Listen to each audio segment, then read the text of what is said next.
Hey, don't do it.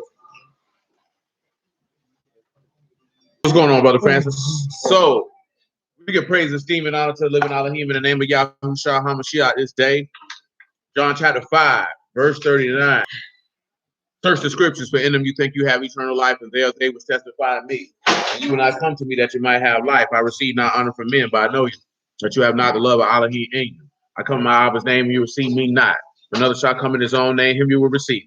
How can you believe which receive honor one from another, and not the honor that comes from Allah? Do not think that I will accuse you to Abba. There's one that accused you, even Moses, to whom you trust. Had you believed Moses, you would have believed me, for he wrote of me. But if you believe not his writings, how should you believe my words? Songs of Solomon, chapter 6. 6 and 11, if you would. Prayerfully, we'll get to 12 and 13. Shalom, man. But if not, nevertheless. And it says, I went down into the garden of nuts to see the fruits of the valley, to see whether the vine flourished and the pomegranates budded. One of the things that we did not discuss was this here. Matter of fact, come over here to chapter 7. Pick it up at verse 6. Shalom. And let's do that. Hey. Moving around too much for no reason. Get what you need to get and get somewhere and sit. Same goes for you, little boy. He said, how fair and pleasant art you, O love for delights. Now, you know what? I was listening to Sunday morning, the commentary. And in that commentary, it's something that we done discussed, something I done asked you ladies already. And like I told a little homie last night, a lot of stuff that we talking about just is not on the natural end for a woman, because it applies to how men serve Yahuwah, and that woman is a reflection of a man, and you seeing how you do Yahuwah right back in your own face. Now, just to rehash this once again, by show of hands, how many of you ladies were prepared to be somebody's wife and to dwell with a man? How many people of you, from the time you shot out your mama's womb till you met a man, that you knew that you were prepared to literally be a wife? Now, see, that's why this generation of women is trash, and it ain't your fault.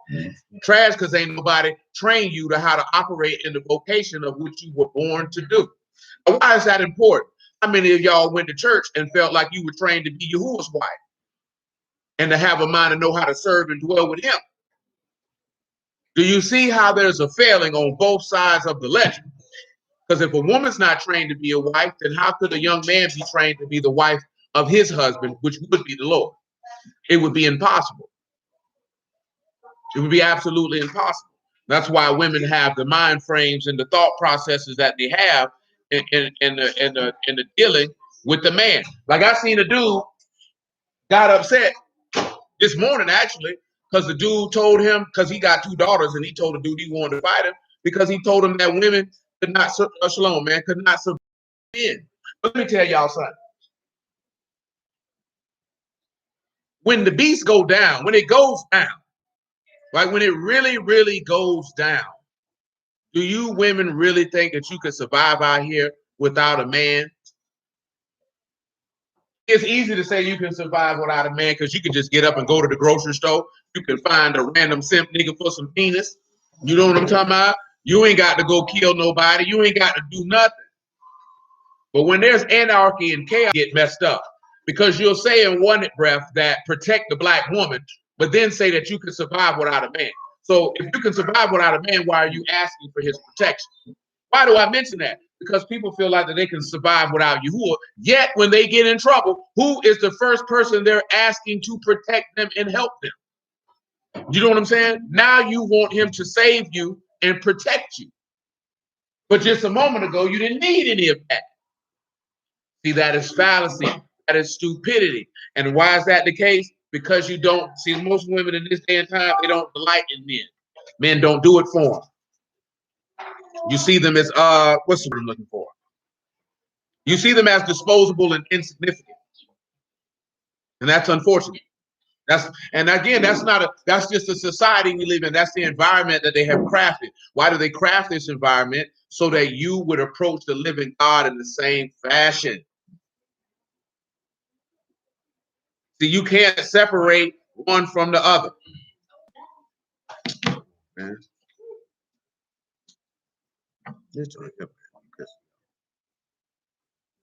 There we go. I was making sure the lights was but it's not. Panu. That is exquisite delight and comfort. You have Pau, you have Ayin, you have Noon, you have U, and you all. So the first thing that you begin is that you see that you have begun to, the messenger or Yahushua has experienced the covenant by being nailed because it pleased him to die. You understand that? It pleased him to do it. Tell you that in Isaiah 53. Let's continue. He says, this your stature is like unto a palm tree, and your breast as a cluster of grapes. I said, I will go up to the palm tree. I will take hold of the boughs thereof. Now also your breast shall be as the clusters of the vine, and the smell of your nose like apples. So let's stop, right? This your stature. We talked about stature last night. That's Komar. It's like a palm tree. What do you know about the palm tree? Remember that is Tamar, the date palm. What do y'all know about a date palm tree? Y'all remember something the text tell you about a date palm tree? How many of y'all like to eat dates? You just like you look like you used to go in niggas' yard taking dates. You look like it. You look like it too. You look like you stole a date. I know you did. Right there out there in your region, stealing dates. That's your neighborhood. No. So you ain't from over there? I'm from Lakeshore, like you said. You ain't know nothing about Lakeshore till he said. Really? I checked Lakeshore. Maybe you did.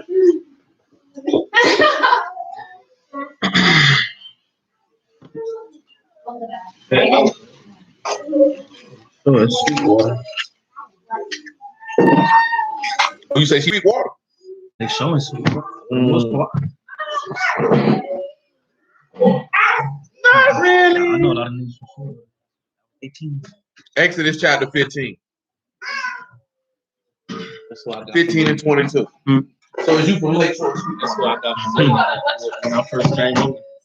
When I first got to Jacksonville, that's who I got familiar with. I'm asking, nigga, I ain't from there. Oh, they ain't from there.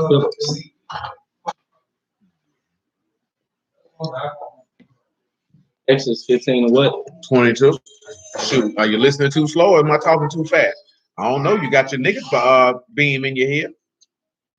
Yeah, you got your nigga beam in your ear. You got your trick daddy piece in your ear. I wouldn't trick a nigga's what? Man,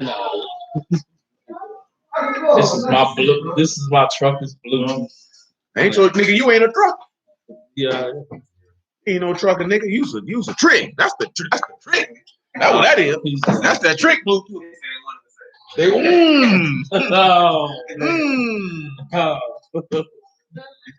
Well, you out there paying for lot lizards, boy? Man, come on, read the description, man. Lot lizards? You out there playing for lot lizards, boy? No. Huh? Look at you. We ain't never seen you look like this before. How much you paid for your public defender? Nigga, that boy, you definitely look like you finna go to court. All you need is a nigga court tie. I paid $2,000 for my lawyer when I had my case. Well, you paid $2,000 for a misdemeanor? No, for a felony, a state jail felony.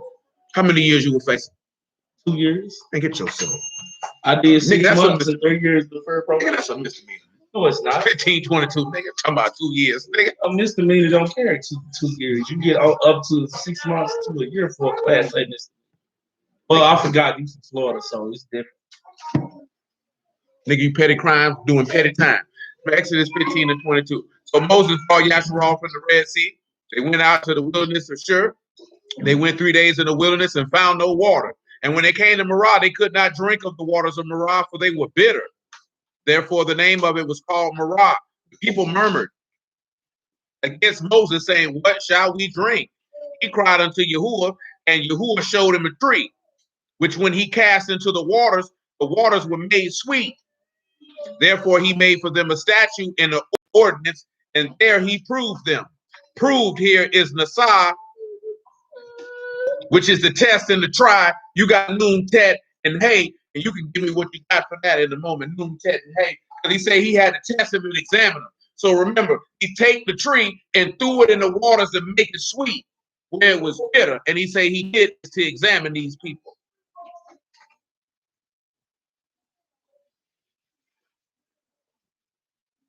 Let me read sweet to you. Too sweet. Taste.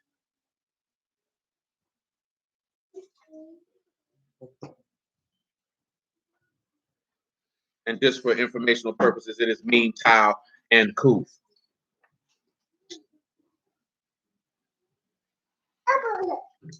Of course, bitter is mar, which is. So, what do you think that? What you got for that? The Sa for one, Noon, Tet, and Hay.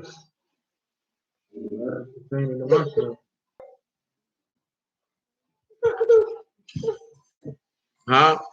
To examine, to test, to prove.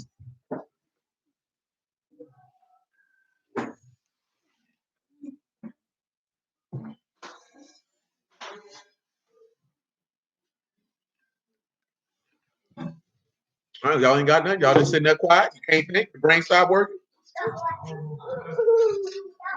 No other question. The characters you got from the side, Noon, Tet, and Hay. The test. Sean says the everlasting life is contained in Yahushua. That's what Sean. That's the same prince and everything. You was, or you just saying that because I said no? I'm just making sure. I ain't saying you lied. Oh no, I just was using that for informational purpose. That was the word for bitter, and then it was mean for Batak, for the word for sweet. You look like you be watching wrestling and go up that sign talking about too sweet while they wrestling. You try to tap your fingers while you watch. You do that? No. Yeah, you do. Hey. No.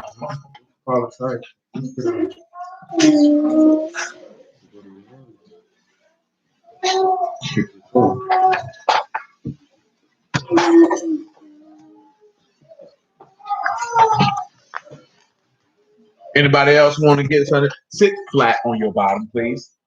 Because when you fall out of that chair, you're going to be looking around crazy and want somebody to comfort you. But no comfort. Because your knees are out. Get yourself together. You ain't got to be looking all crazy. I just told you to do that before you tip over that chair. That chair ain't made for that type of sitting you doing. That leads to head on the floor and tears. Would you like that? I can put you on the floor and let your head hit me if you like. Oh, you don't want to. So you don't want to fall down. And sit properly. So yeah, everlasting life contained in Yahushua was what it is. And that's what happens when you get test and prove. I just want to keep the key point that Yahuwah takes a tree and puts it in the water to make it sweet because the waters were bitter. Let's continue. And said, if you will diligently hearken to the voice of Yahuwah Elohim and do that which is right in his sight. See, that goes back to what I was discussing last night. Is that you have to give that man what he wants. One of the biggest mistakes, and again, that comes up on as a woman, most of y'all were not taught to give a man what he wants. I told you this before. When I hear women talking about, oh, she's a pick me, and they say that, and I said, nigga, like it's not the objective to get picked. So why would you not a woman who's saying, I know men want 5 different things. I'm going to give these men what they want, and other women ridicule them for that by calling them a pick-me. And it's funny that the women who call women pick-me's, they all have one thing in common. What do you think that is? Ain't nobody picked them. They ain't got no nigga.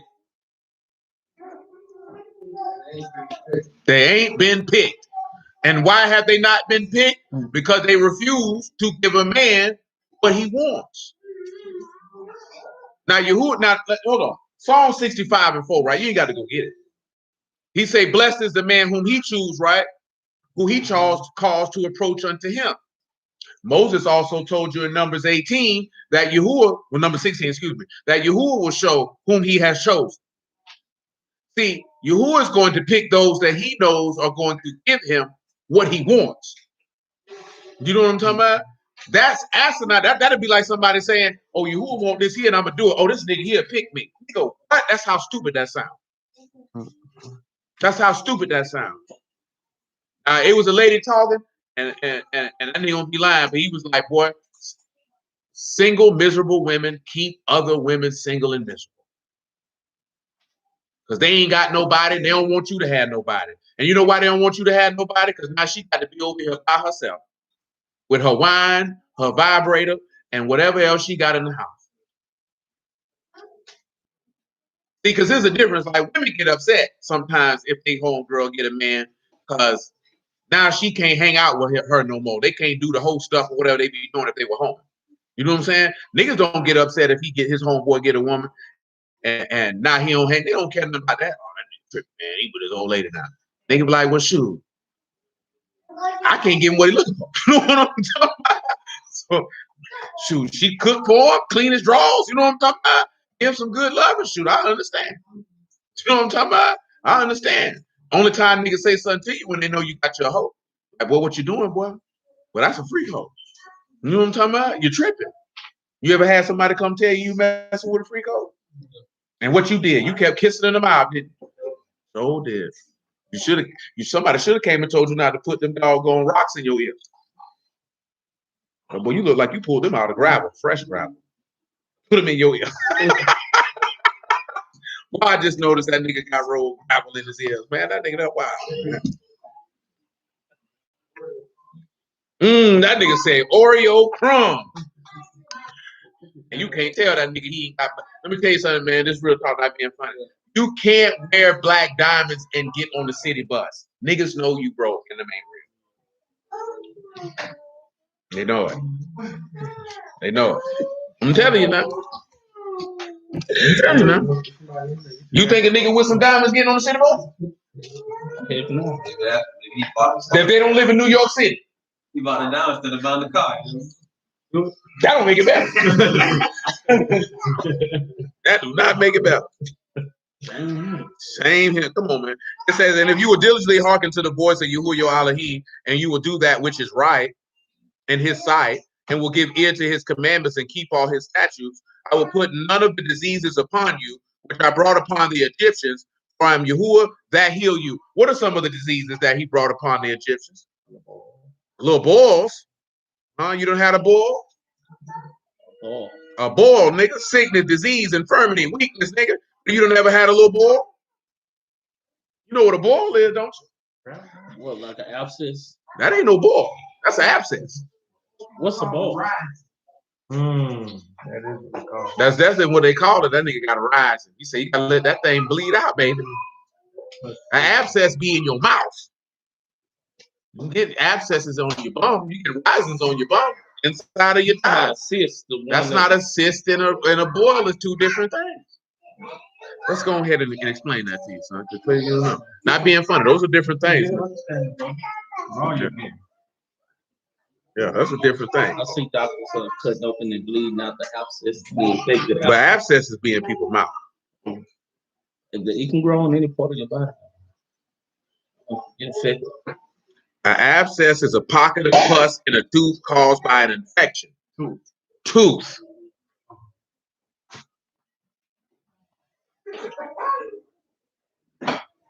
That's what you got. Abscess in the mouth. You can get an abscess in your throat. That's a collection of pus that forms near infected skin or other soft tissue. It can cause a severe blockage of the throat. Outside of that, you have abscess drainage. That's when the infected fluid begins to remove itself. This gives you faster recovery. Now let's tell you what a cyst is. Because when people see cysts, they get a little nervous. Because people usually equate cysts with cancer. With cancer, yes. Yeah. That is an abnormal, usually non-cancerous growth filled with liquid, or a semi-solid substance that causes pain. And cysts can come by reason of a clogged sebaceous gland, piercings, or the result of an infection. You didn't have a sister too in your day, boy, with them keep earrings in here? Or keloid. Now, a boil is a painful pus-filled bump under the skin caused by infected or inflamed hair follicles. They form under the skin when bacteria infects and inflames one or more hair follicles. They start as red, tender lumps, and then they fill with pus, rupture, and drain. A carbuncle is a cluster of boils. So that is what he hit the Egyptians with. Little pus bumps all over their body. That hurt. I bet that was hilarious to see. There's a picture of it you want to see. That's a boil. A boil and a cyst is two different things. What's the other diseases he hit him with?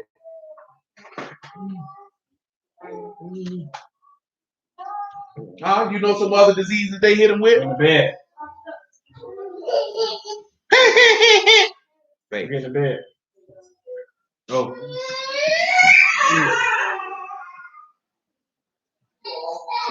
What other diseases they hit him with? He hit him with. You should know these. What?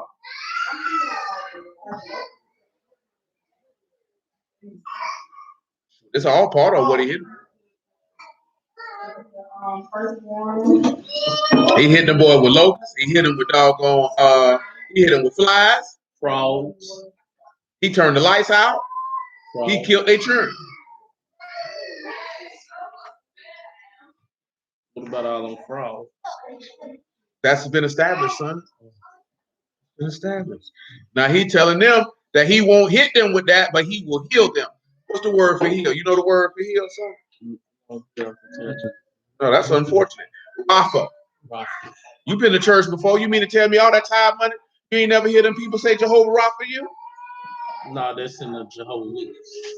I was going to Pentecostal.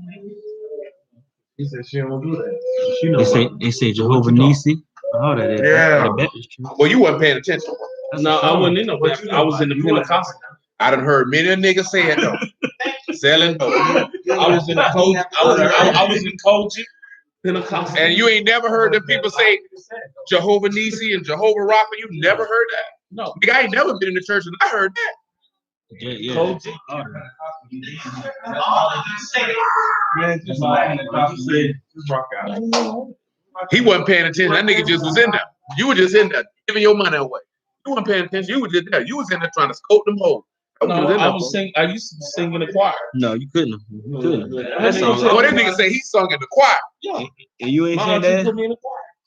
I'm saying. Oh, you talking about his little boy. Yeah, you weren't I knew that, and I was in the front. That's Dude, all I'm man. saying. To the preacher, well, and all of that. Yeah. That's all he know. That nigga don't know that nigga. Rapha is Rosh, Pei, and Aleph. So you can see the strength of the highest words, what brings healing. Because he said this is how he'll heal you. When, because of him putting this tree that makes the water sweet. Because the people drunk of the water and it was bitter. See, come back over here to the book of Revelation. I want to say chapter 9. It might be chapter 8.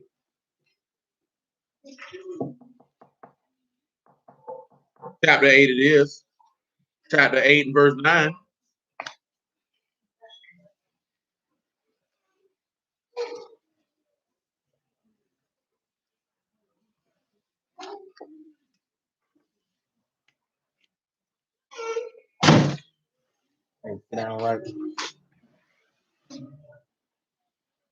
And the third part of the creatures which were in the sea had life and died. And the third part of the ships were destroyed. The third angel sounded, and there fell a great star from heaven, burning as it were a lamp. And it fell upon the third part of the rivers and upon the fountain of waters. And the name of the star is called wormwood. And the third part of the waters became wormwood, and many men died of the waters because they were made bitter. So, Paul, what did it say in Exodus 15 that water was? It was what? Bitter. So if the water bitter, what you can't do. Now they call that place Marah. Let me get you the meaning of Marah. And that means bitter. Bitter place in the desert. Mean Rosh and Hay.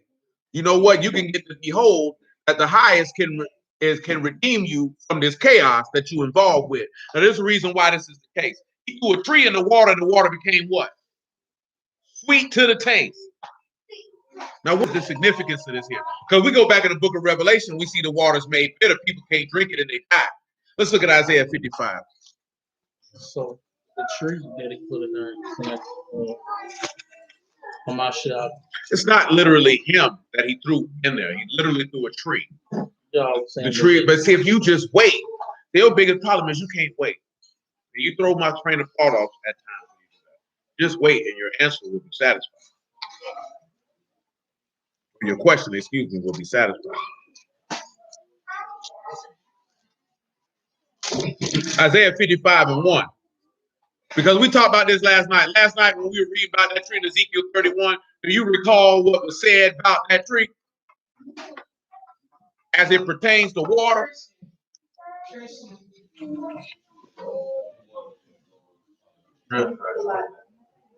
Water, it did say that. It also made another mention about water. It made mention that waters took off from 4 parts, like the Garden of Eden, did it not? Let's take a look at Isaiah 55 and 1, if you would. It says, Ho, everyone that thirsts, come you to the waters, and he that have no money, come you buy and eat, and come buy wine and milk without money, without price. Wherefore do you spend money for that which is not bread, and your labor for that which satisfy not? Hearken diligently unto me, and eat you that which is good, and let your soul delight itself in fatness. And incline your ear, and come unto me, and hear, and your soul shall live, and I will make an everlasting covenant with you, even the sure mercies of David. What did he tell you to do? Everyone that thirsts, come to the what? To the waters and drink. Now there's a difference here, because Yahushua telling you to come to the fountain of living water. And that's what he's showing you, that the people were coming through the wilderness or the desert or the wilderness of sin, where the water is what? Bitter. You know what I'm talking about? So he placed a tree in the midst of that water that turned the water from bitter to sweet. You straight? So going from bitter to sweet allows the people to partake in water that allows them to do what? Live. You understand? Now this is taken by what we were looking at over here in Songs of Solomon chapter 7. Let's return.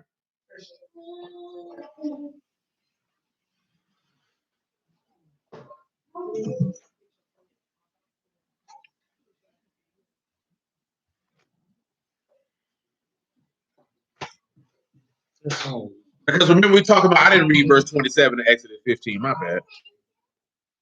So that's really what I came over. Verse 27, look at what it said. And they came to Elim, and there were 12 wells of water and 70 palm trees. And they encamped there by the waters. Now, Elim means palms, a literal place of trees. Trees that do what? They got 12 wells of water to do what? To water those trees, to get fruit from said trees. This is an example of all the trees in the garden and the fruit that come from said trees and the life that is produced from that fruit and the water thereof. We're looking at that. Come on back over here to Songs of Solomon chapter 7. We're looking at that in the regards of when he said your stature is like a palm tree. So the height is like a date tree. See, some people look at that, and of course, they be like, oh, she's saying she's thick. That's how the average brew take that, their stature. Because they're not going to look at it that word means height. And I can see why they would say that. Then it says, your breasts to clusters of grapes. Now, of course, you know breast is shod. It's your bosom. Shod and Dalet. So therefore, there's a, not in that instance, not 70 nations in that instance. That's dealing with the elders and things of other sort. You got somebody who's been consumed by the sacrifice. Do y'all recall where it says, can a man take fire in his bosom? Are y'all familiar with that passage? I believe that's in Book of Judges. What does it say? I just told you. Something along the lines. I might have a couple words messed up here now.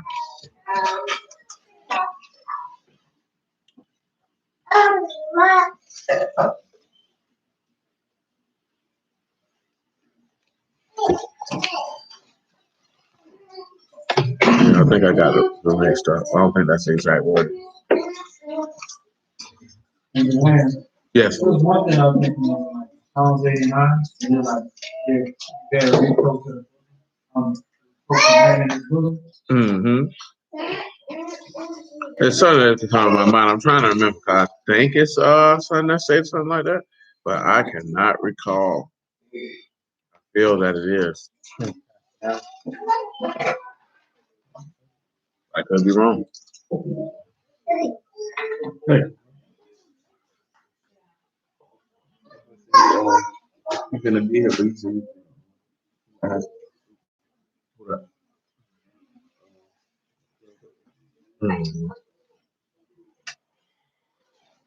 Nevertheless, don't worry about it because it's escaping my brain.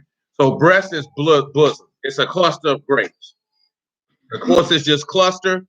It's eshkol, cluster grapes, or flattered flowers, or metaphor of a lover. So you could look at that eshkol meaning not necessarily just grapes, but your breast is to a cluster of love.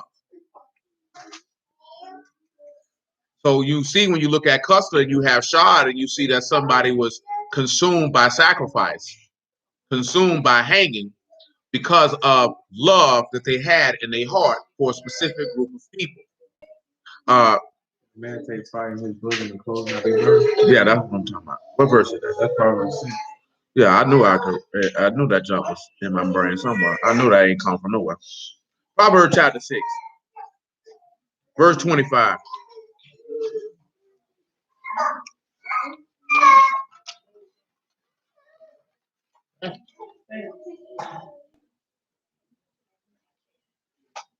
You said that as I was off. Yeah, I couldn't remember what. Proverbs 6.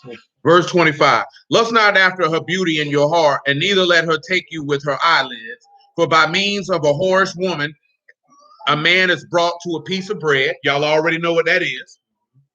We talked about that whorish woman last night, so I guess we Israelite fashion because you a whore. And the adulteress will hunt for the precious life. And we already know that because Yasharal is not adulteress. We read that in Ezekiel as well. And she hunted for the man's life. Can a man take fire in his bosom and his clothes not be burned? Can one go upon hot coals and his feet not be burned? So he that go into his neighbor's wife, whosoever touch her shall not be innocent. Men despise not a thief if he steal to satisfy his soul when he is hungry. But if he be found, he shall restore sevenfold. He shall give all the substance of his house. Whoso commit adultery with a woman lack understanding. He that do it destroy his own soul. A wound of dishonor shall he get, and his reproach shall not be wiped away. For jealousy is the rage of man, therefore he will not spare in the day of vengeance. He will not regard any ransom, neither will he rest content, though you give many gifts. So what does this mean? Who got any idea of what this could mean? Malik, what's up, cuz? Hi, Malia. Hi, Malia. Hi, Malia. Are you okay?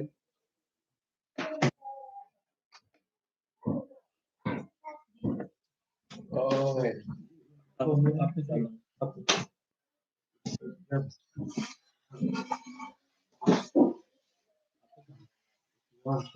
Go ahead.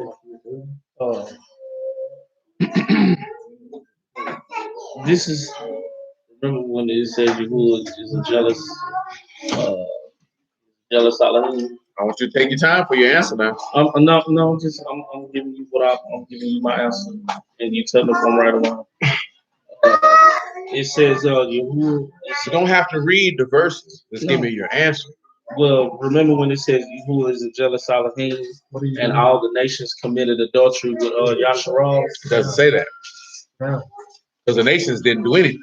He doesn't say that the nations committed adultery. He said you committed adultery. No, committed adultery. He said you did. Yeah, we committed. He didn't say the nations did. No, I mean not the nations, but Yasharal committed adultery. So that means he's gonna destroy in the day of vengeance, right? Destroy who? Yasharal, and only take a remnant and destroy them. Absolutely not. That's not what that means. Okay. Because you're not saying you didn't take your time and read what you heard. You stopped in one place. Look at what he said. Whosoever committed adultery with a woman lacks what? Understanding. What does the epistle of Romans say about understanding?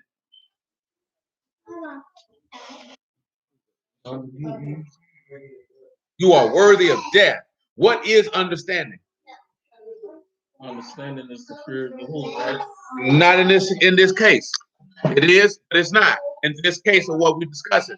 What does the epistle let us, matter of fact, what did Yahusha do for his apostles after he resurrected from the dead? Did he not open their understanding? Does not the text say that Elohim was coming giving us a what? That means you didn't have an understanding before Yahusha came. You didn't have one. So now he's telling you if you commit adultery, you lack understanding, which means you don't know Elohim. So of course the nations have committed adultery with another man's wife because these people lack understanding. He say he that do it destroy his own soul. Then he turn around and tell you, oh, it skipped over. A wound and a dishonor he will get, and his reproach or his sin will never be removed. So when you come into this one right here, right, this is leading you into Yahusha, who has been killed by a whorish woman for one body. That adulteress, which is Yasharal, hunted for his life. Then he tells you, can a man take fire in his bosom and his clothes not be burned? We know that Yahusha went through the furnace of affliction. He took fire in his bosom and he was not burned, which takes you back to his bosom being a cluster of love. But then also, he said, can one go upon coals and his feet not be burned? But so then he turned around, then you have to flip it. Then he says, so is he that go into his neighbor's wife, whosoever touch her shall not be innocent. Where can you go in the law and see exactly what is said in verse 29? Because there's an example in the law of verse 29. It sure is. Not even once, but twice. Leah. Leah. Come here, please. Other side. Abigail. I said, come here. I said, come here, please. I said, come here, please. I said, come here, please.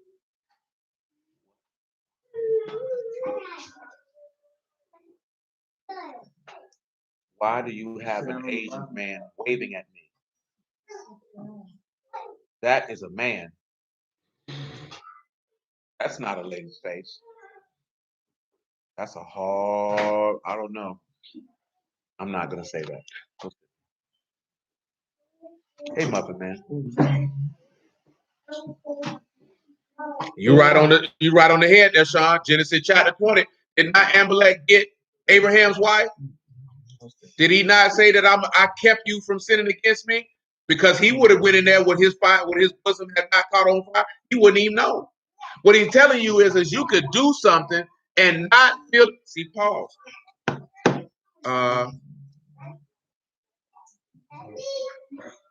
Oh no.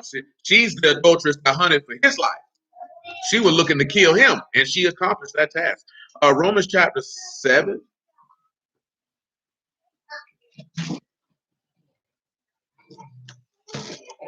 Muffin, don't you know how to read? Come here, Muffin. Don't you know how to read? Oh, you're practicing still. Why?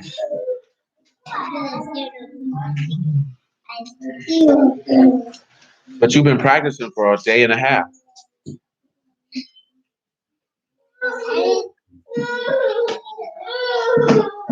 Oh, why wouldn't I know that?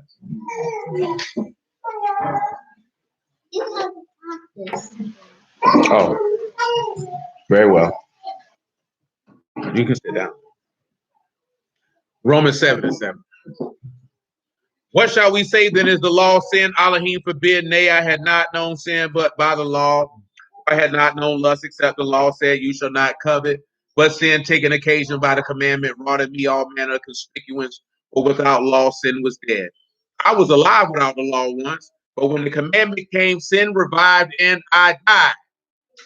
See, this is where you got to sit back and understand. You can go do something and take fire right in your bosom and not be burned. You know, there's another example of that, and that's Tamar. Because what did Judah say to be done to her?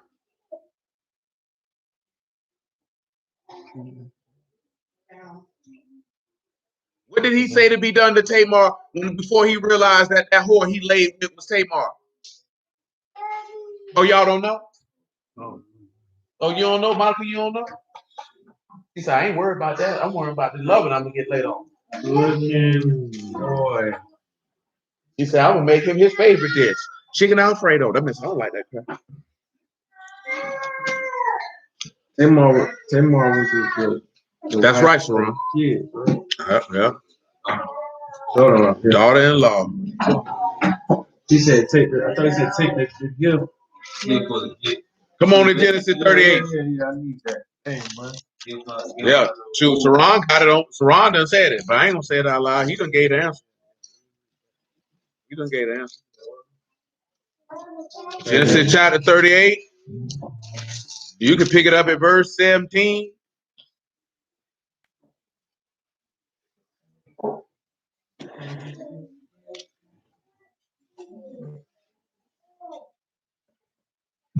Matter of fact, make it 15. When Yehuda saw her, he thought her to be a harlot because she had covered her face. And he turned her under her by the way and said, go to, I pray you, let me come in under you, for he knew not that she was his daughter-in-law. And she said, what will you give me that you may come in under me? And he said, I will send you a kid from the flock.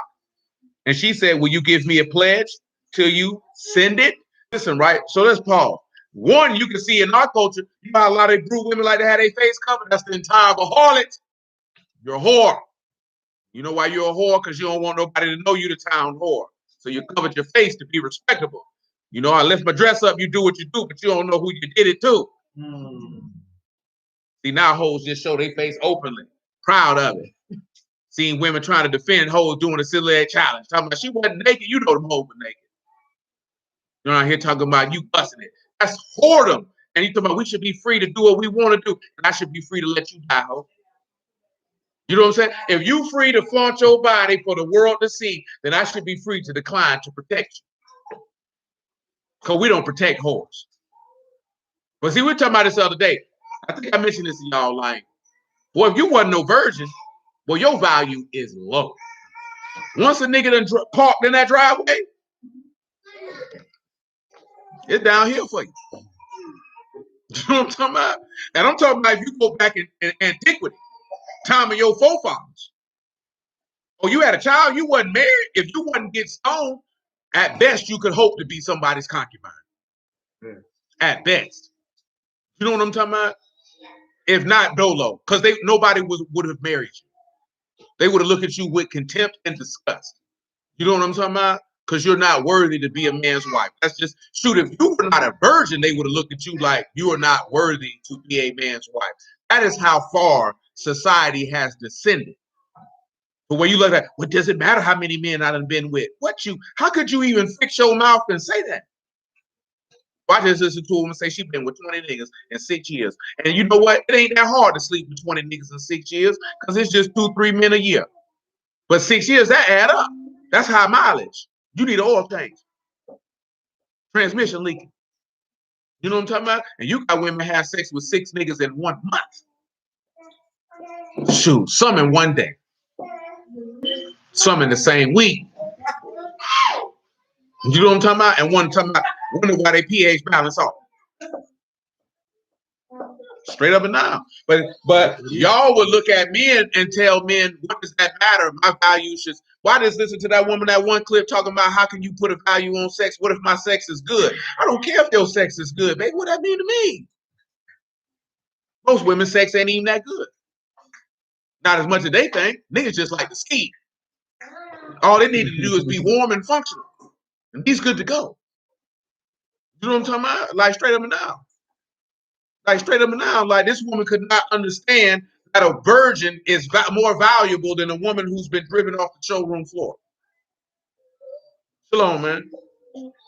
But guess what? When you look at the text, he definitely say that at 144,000, how are they described? They say they're virgins who had never been defiled by a woman. Somebody said that like they know what I was talking about. Oh, y'all don't know what I'm talking about? Oh, y'all don't know. You don't know about that? Michael, I know you don't know. You know about that, Monica? Michael said, I don't never know none of the details. He said, I just know the stories. I don't know the details. Ain't that right, Mike? Is that accurate? I'm just asking, is that accurate? That's not a negative, meaning you know the stories, but you may not know all the details. So is that accurate? You just saying that just so I leave you alone.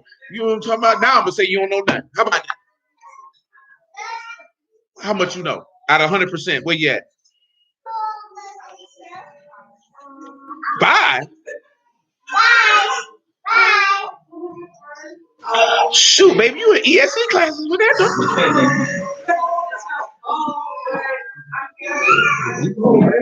Shoot, you know. Don't lie to me now. No, don't piss on me and tell me it's rain.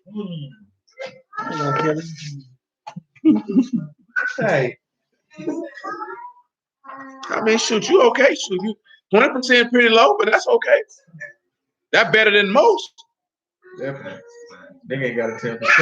And how long you been around here now? You coming up on a year, so 20% ain't bad for 12 months. Well, that's not bad for 12. So you don't get to know 70, 80% in those 12 months unless you a man and he done commission you to eat that role, and that's your duty. Because see, you don't got no man looking you in the face every night and hit you off with that information. Say, come here, girl. After you make my grilled cheese sandwich, I got something for you. Extra 5, 10. You know what I'm saying? Another 5, 10%. Learn you some lessons. Nah, not talking no sex. No, none of that. We ain't talking about none of that. I'm talking about the pure coat. Now, all jokes aside, though, that makes a major difference if there's a man that you can come home to get that versus you doing that on your own. Revelation chapter 14. 14:1.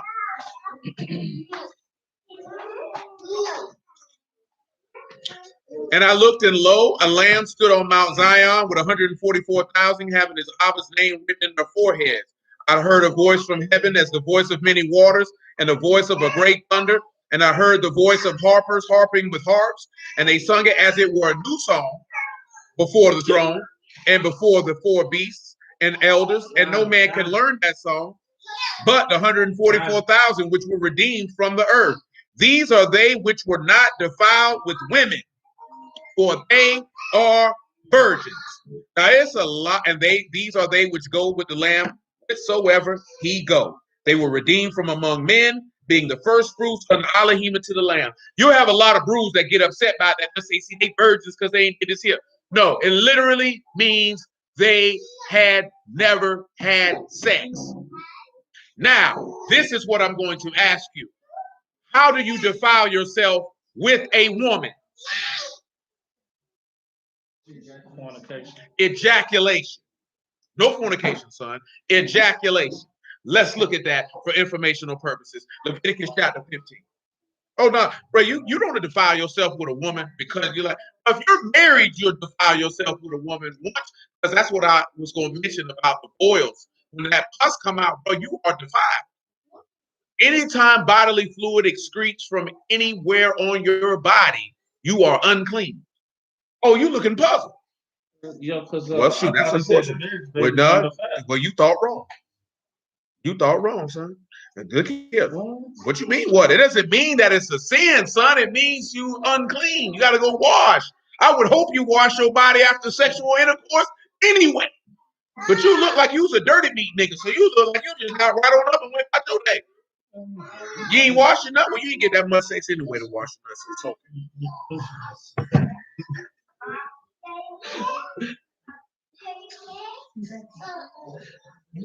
What's the scripture? Leviticus chapter 15 and verse 16. What did Yahuwah tell the people not to do before they came up to the mount? Don't touch your wives. What did the high priest say to David before he came to shoot bread? He said, have you at least not touched women for these 3 days? He said, oh, we ain't touched no women for 3 days. Bro, when you slide in that hot apple pie, boy, you're unclean. You ain't know? Oh, you ain't watch American Pie, did you? I did watch that. You ain't watch American Pie. You ain't watch American Pie. Nigga, that just funny. That cracker went in there and molested that pie. The sad part was he got caught. That nigga said, we're just going to tell your mother we ate it all.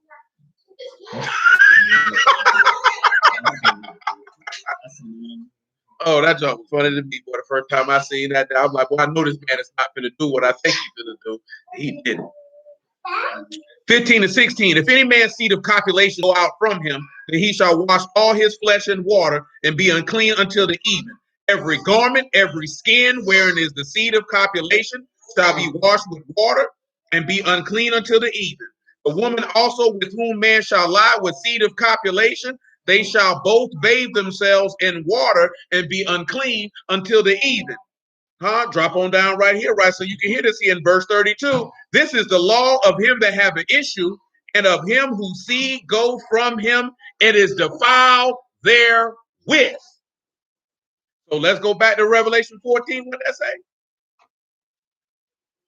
See, a lot of brews don't want to hear that it's a virgin because they know that they canceled out. You know what I'm talking about? A lot of brews want to be part of that 144, but boy, you done got that monkey, boy. So that don't apply to you. See, I was talking to young brother about this here. Come over here to Matthew chapter 19.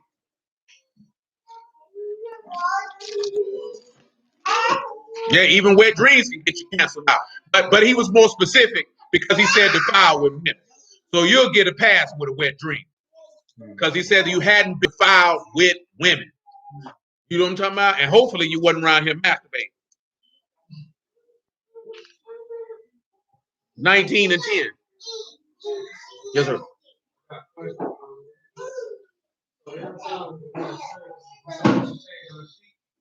If your seed of copulation land on them sheets unclean and they need to be washed. Every time.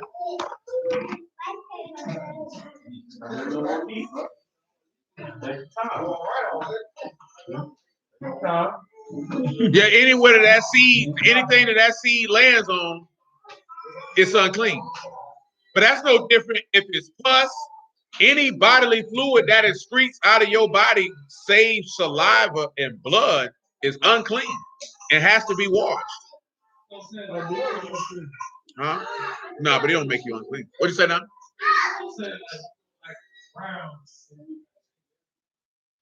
Boy, anything that seed get on must be washed.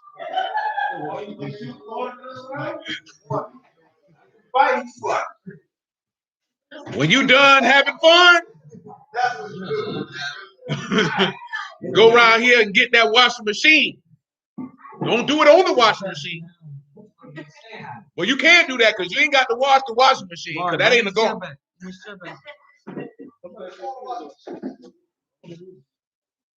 Clearly, boy, that man there, boy, semen retention game. That boy, that said he got plenty. Piles of it. You look like you gonna shoot. You should have been pregnant multiple times in this year at this rate. Ooh, this man talking about all this seed he got going on all over the place. What he said.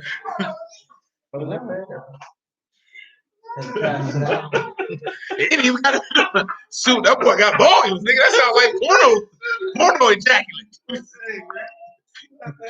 Oh, whoa. I know it's people teaching that it's okay to rape yourself, but if you didn't know, especially for young men, One, keep your seed in you, man. Stop beating your meat. Nigga, that junk borderline gay. That you get aroused by the touch of a man.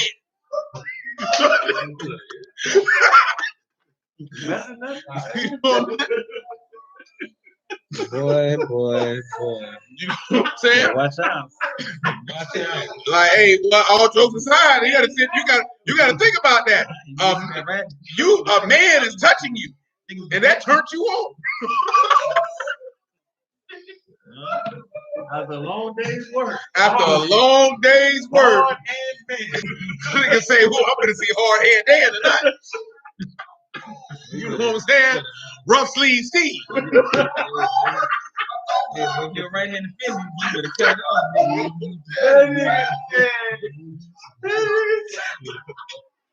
Don't do it, man. Keep your hands off the penis, man. Now, some people say semen retention is sin, but that's what we finna read right here. It's not sin. It's remember that Judah's son was not killed for spilling semen. He was killed because he did not want to raise a seed to his brother. See, that's what Bruce read stuff and read what they want to read. He did not slay him for that. You know what I'm saying? Like I say, culturally, that was not our culture to spill your seed on the ground. You want to have that baby. Will you go to hell if you spill a seed on the ground? No, you will not. But you would if you were supposed to raise up a seed to your brother, and you went ahead and slid in that monkey knowing you didn't want to do it. That's what Sharon just said. You broke Torah. You know what Deuteronomy 25 say. You know what I'm talking about? I can't tell you you're going to hell because you dropped your seed on the ground, but you ought not to do it. But if you do, I understand.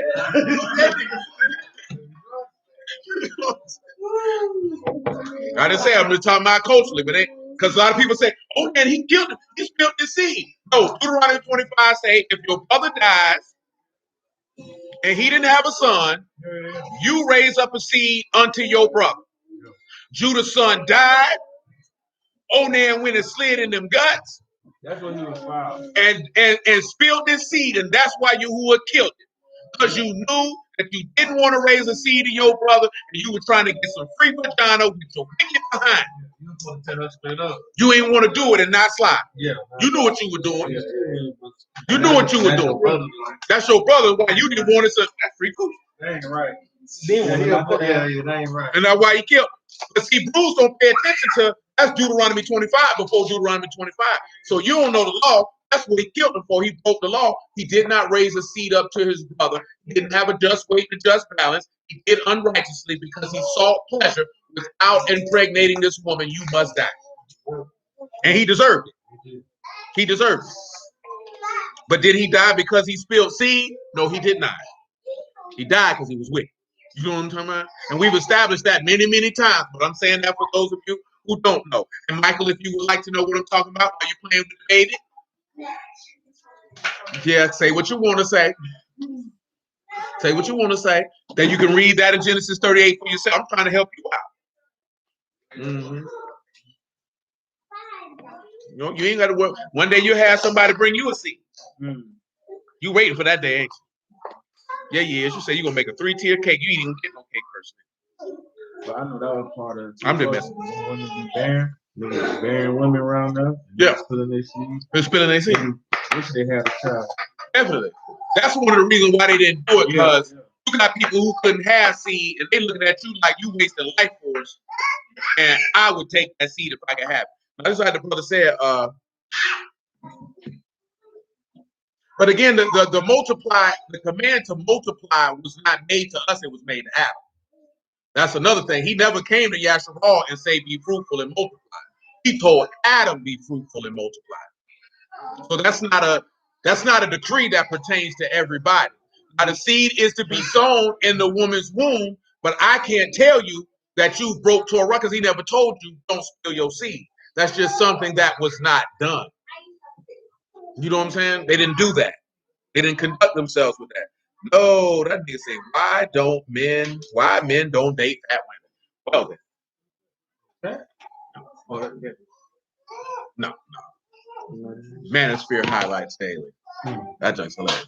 But see, this is the point. Because Sean just stated what dudes would say semen retention is sin. Because see, we can put it to you this way, because me and you were just talking about this the other day. What's the one? There's a woman in the text, right? She couldn't have no kids. Who was she and why? No, she couldn't have kids, and it was not because her womb didn't work. Rachel had kids, son. No. You said it worked, but it worked, but she couldn't have no kids. Just to see how good your memory is. I get too much, you ain't gonna know. The who? No. Rachel was not cursed. Where do you get Rachel was cursed from? He shut up her womb. Okay, her womb worked. She's not. When I'm saying that, I mean that she's not married. You actually don't know her name. It don't say her name. Ooh. Yeah, I'm done. You're gonna have this is understanding the text. Come here, Deidre. Come around the corner. No. Sarah was old. That's in the new one. It worked though. Come here, Deidre. It's in the new. Deidre, telling the lady who couldn't have no kids, but her vagina was in well working order. Oh, Samson's mom. We just talked about it the other day.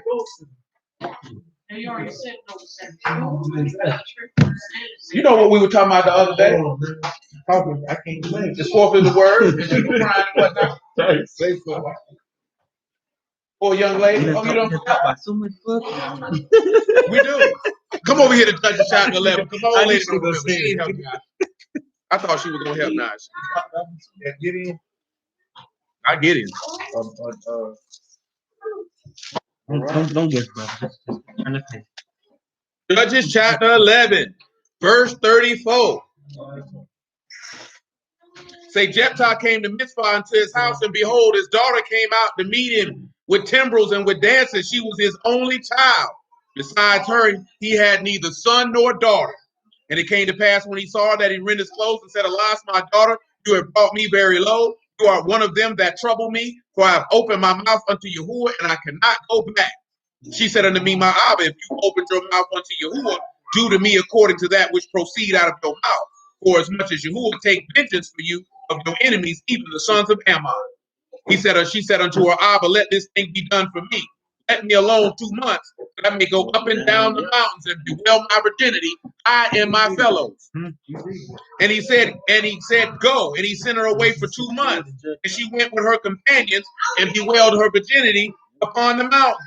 And it came to pass at the end of 2 months that she returned unto her Abba, who did with her according to his vow, and she had vowed, which he had vowed, and she knew no man.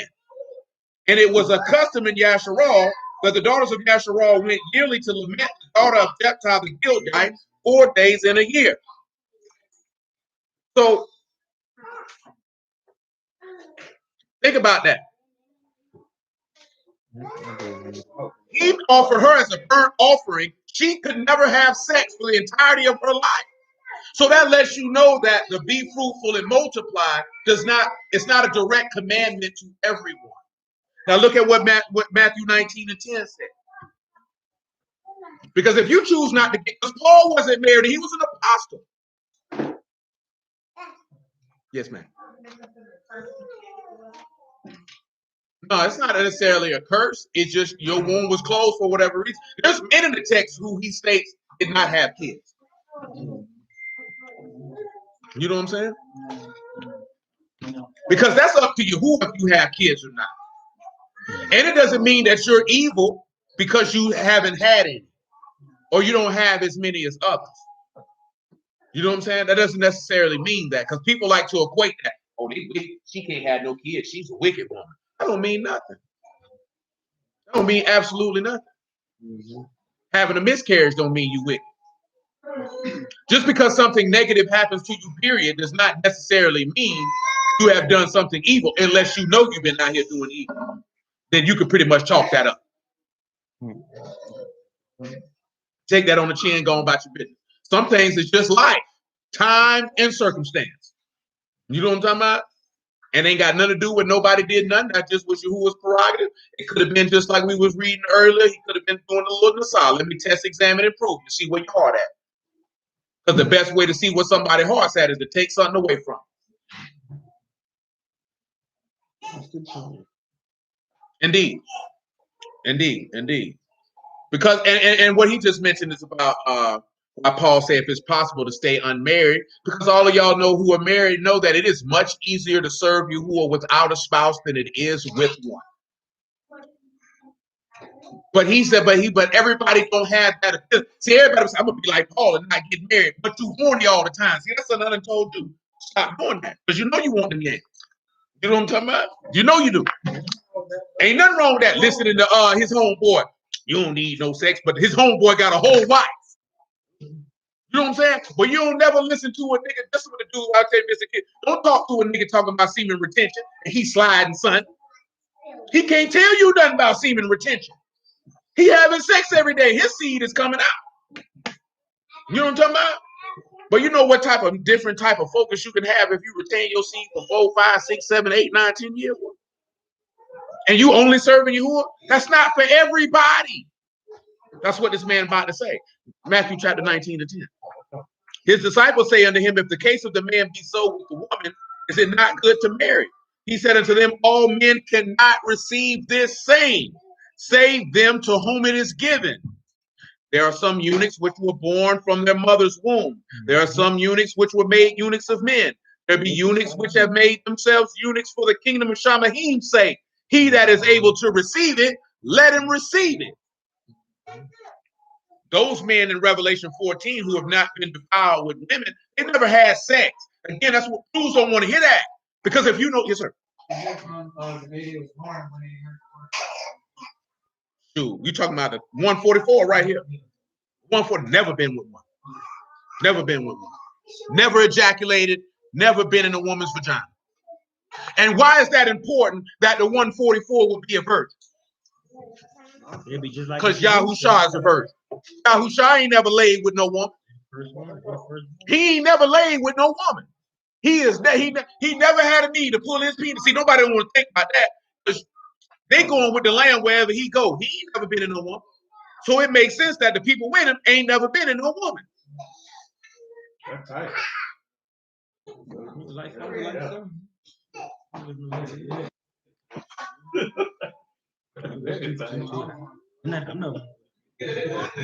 And dudes act like not being part of the 144 gonna get you out of eternal life. You just ain't part of the 144. Absolutely. The bride has to be a virgin. The bride has to be a virgin. Because that goes back. That's why he said, I've espoused you to Mashiach as a what? Chaste virgin. You get nowhere in the world. Again, that shows you the value of a virgin. Virgins are more valuable than a used automobile. That's vagina or penis. Nigga, you're undefiled. You know what I'm saying? That's more valuable to him. That doesn't make you lesser because you, of course, the human race has to continue. That's for a saved few amount. For 144,000 Israelites is a small number in comparison to how many Israelites there are. You're talking about 12,000 out of each tribe over the course of history. Got to be, because he say redeemed from the earth. So that don't necessarily mean that he say they the first fruits. You know, when he come back, there's a resurrection of the dead. So that don't mean the 144 are part of people who live it. Oh yeah, I think it all more. Shoot, for all we know, they could have been, all of them could have been sealed. Yeah, straight up. Because how hard it is now to go your whole life with no sex. And you wasn't raised in no word. Well, you most people start beating and skeeting in high school.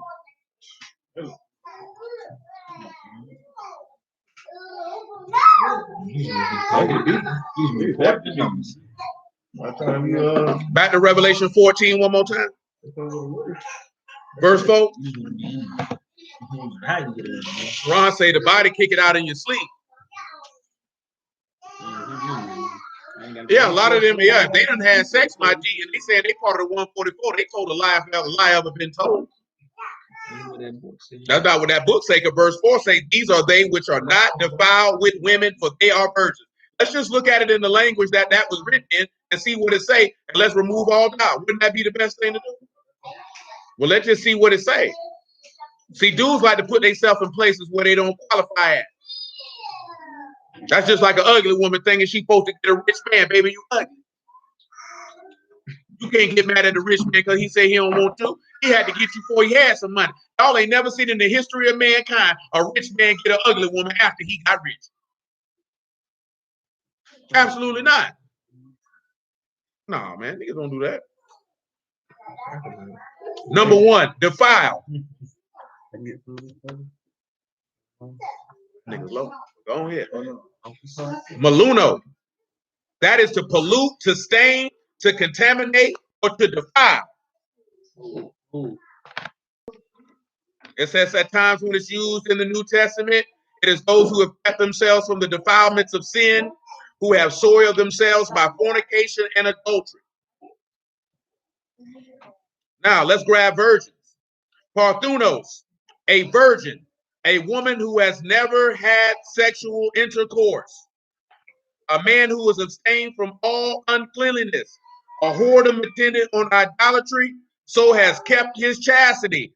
One who has never had intercourse with a woman. Now, when they'll look at it, they'll say, see, it say that the idolatry, but that part of defiling with women, when we go line that up with the law, we see that the defiling comes from ejaculating. People probably did masturbate back then. Like somebody, Sean hit me up, so I went ahead and seen about what to tell somebody about oral sex, and it say that it originated with Isis blowing life into Osiris's penis. That's where it began at. I forgot what they said. Caniglius began that. I can't recall, but I looked that up for him when he asked me. He said Hebrews won't 7 wives, but still say they're part of the 144. You show lame. Not all that scheme you doing. You unclean, sir. But again, it's correlating with Mashiach. He is a virgin. He has never had sex with a woman. And if somebody opened their mouth and said he had sex with a woman, you pray that Yahuwah forgive that wicked nigga for the thoughts and intents of his heart for uttering such folly. Because folly has been uttered. Let's come back over here to Songs of Solomon, chapter 7. What you over there talking about? Why are you talking to that baby? She can't talk. What you over there talking? This is what you can do. You can go to that refrigerator over there. You can go to that refrigerator over there and bring me that watermelon juice. Thank you.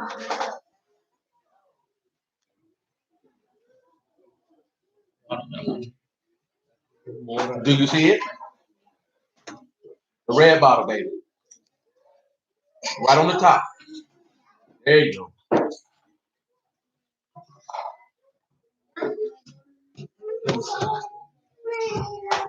Thank you. We are 7 and 7. So you see how it says his bosom is a cluster of love. There's love contained in his heart. I want you to come over here to verse 8 of Songs of Solomon, 7 and 8. Listen what it said. I said, I will go up to the palm tree, and I will take hold of the boughs thereof. Now also your breast shall be as the clusters of the vine, and the smell of your nose like apples. Now again, he said, remember we talking about I went down into the garden of nuts to see if the vine had flourished. But I want you to look at boughs.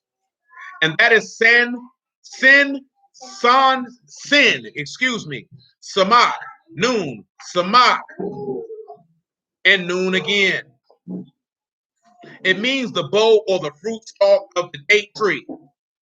So it's the branches of which the fruit is on. He said, I'll go up to the date tree and do what? Take hold of the boughs. They looking at it like I'm grab the thickness of this woman. But come to Revelation chapter 22. Because again, remember what we talking about in Leviticus 25? The vine that grew of its own accord. And that vine that which grew up of its own accord was Nasir, or the consecrated one, or this untrimmed vine.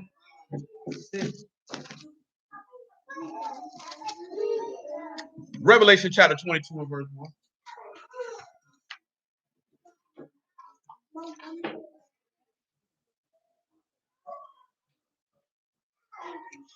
What you looking like that for, little Shirley? What you got going on, little Shirley?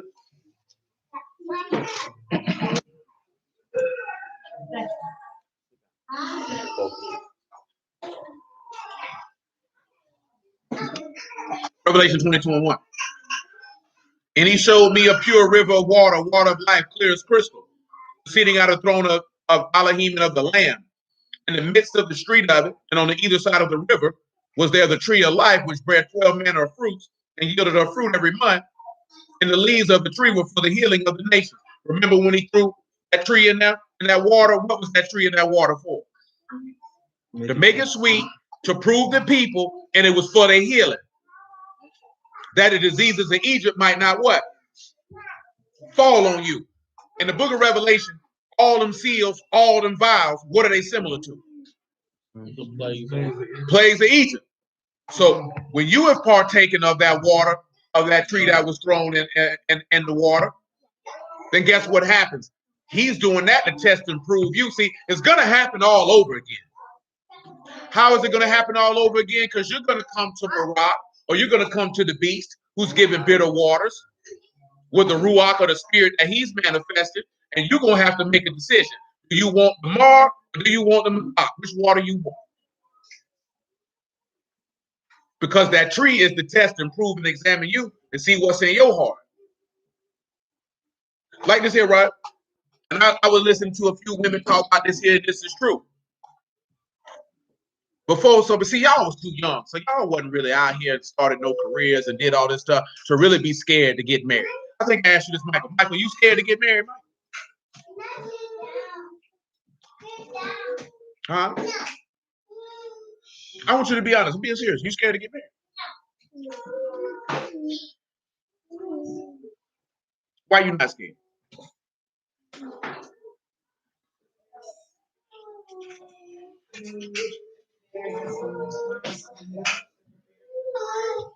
Very well. Very well. What about you, Monica? You scared? Don't tell me no stories. I ain't scared. Why were you scared? I was scared because I looked at my mama and I was like, this ain't right. What ain't right? She done been married 3 times. What? Yes. Is she horrible, or was the men she chose horrible? Or a combination of both? Oh. How much of it would you give to her? Oh, all of it. Most of it. I mean, it could have been too bad. So I didn't know. I was like, I ain't never know why because I ain't learned that from my mama. She can't teach me that. Was you scared you were gonna mess it up? That what you were scared of? You gonna run a nigga away? It wasn't even that. It was like a nigga picking me as a wife. Like I ain't never think I would be married. Oh, you didn't think you was even good enough for the task? Right. Because I didn't know how to be a wife. Johnny, she almost ran you away. I know she put her track shoes on about a year or so ago. Yeah. Why you put your track shoes on? Yeah, remember he told me, he said, man, I called this nigga don't answer nothing. You had done ghosted the man. You know, come on, when was this? You act like everybody in this room ain't realized that nigga was here one day. Now she not. Proof is in the pudding. I mean, it's like the same, like living a certain way, learning the word, and then boom, you get dropped some real word. So it's like. So you just say, I'm gonna just run away from Lil Johnny. I was going to the word. You just ran away from Lil Johnny, huh? Yeah. I don't want to hear all that extracurricular stuff. At the end of the day, you put on your New Balances and you went to run.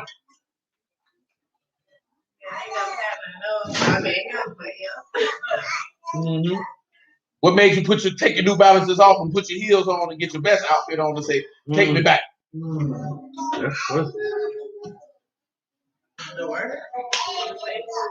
Didn't say what you say, Johnny, take me back. Because now he ain't finna be Lil Johnny. No, now you're going to have to call him Mr.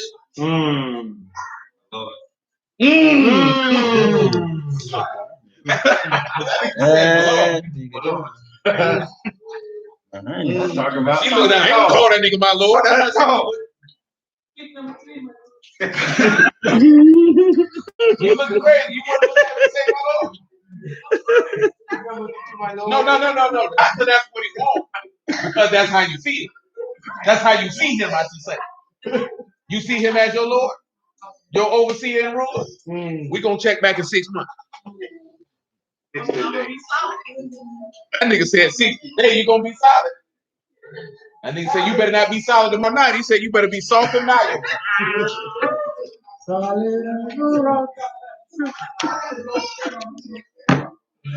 Summer coming up. 60 days. Nah, I got mess with y'all because we ain't had nobody get married close enough where I could pick on.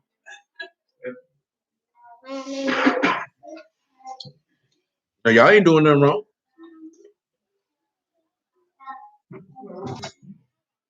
Come on over here to back to Songs of Solomon, right? When you look at it, his bosom is a cluster of the vine. And of course, vine is the fin, you got the skull again. So again, it's a metaphor of a lover. Oh, you got a whole baby in your hands. I thought you had a dog. Songs of Solomon. Back in 7 and 8. We're in verse 9 now. Let me just do that. He said, and the roof of my mouth, like the best wine for my beloved, that goes down sweetly, causing the lips of those that are asleep to speak. That ain't no freaky stuff right here, y'all.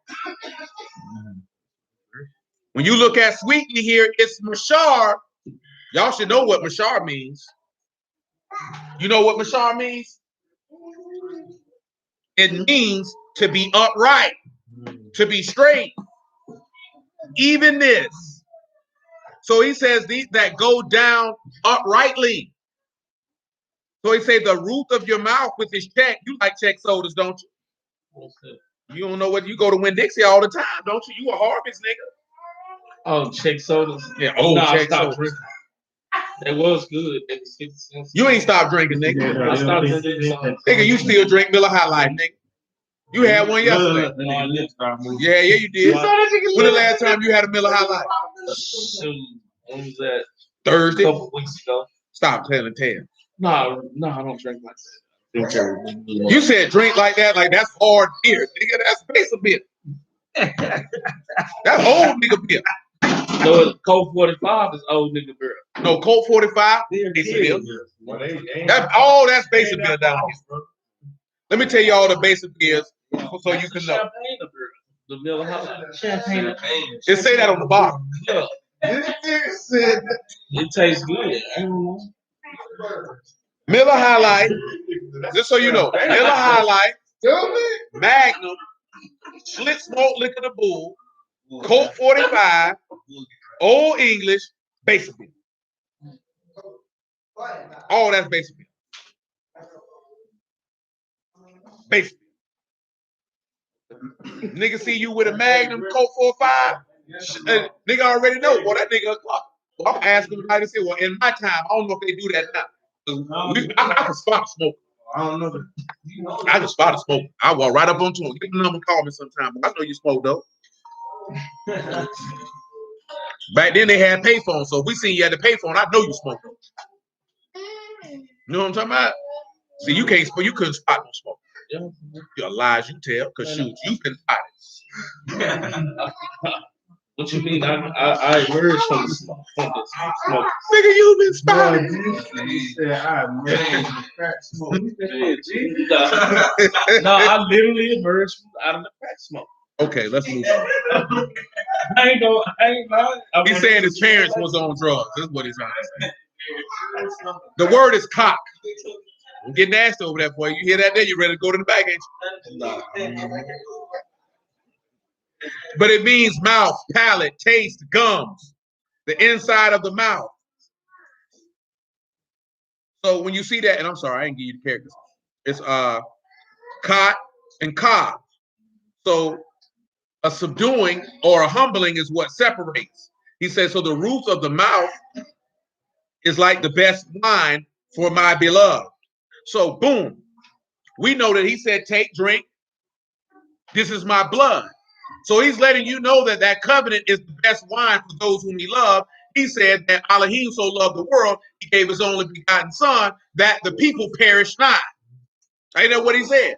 He said he was sent not on but to the lost sheep of the house of Yasharal, because this is the people whom he loved. So that wine was of the best wine for his beloved. Best is told, as you already know, this is pleasant wine. This goes back to what's in 2 Corinthians chapter 3, how the new covenant is better than the old, something that we briefly discussed last night. Let's continue. But it says, right, it goes down sweetly. So when it says sweetly, it goes down upright. And it causes the lips of those that are asleep to speak. Asleep is Yashin, that is sleeping. Arise, you that sleepeth, and Mashiach shall give you light. But then to speak, it is the dog, to move gently, to glide over, to cause to speak. This is also an insinuation of those men who resurrected from the dead in Matthew chapter 27 and went and bear witness to Yahushua, because that wine went down sweetly and it caused them to go speak and tell the tale. It also did the same thing for who else? For Paul. See, it's not just if you're dead now, because you could be dead in your sins and be asleep.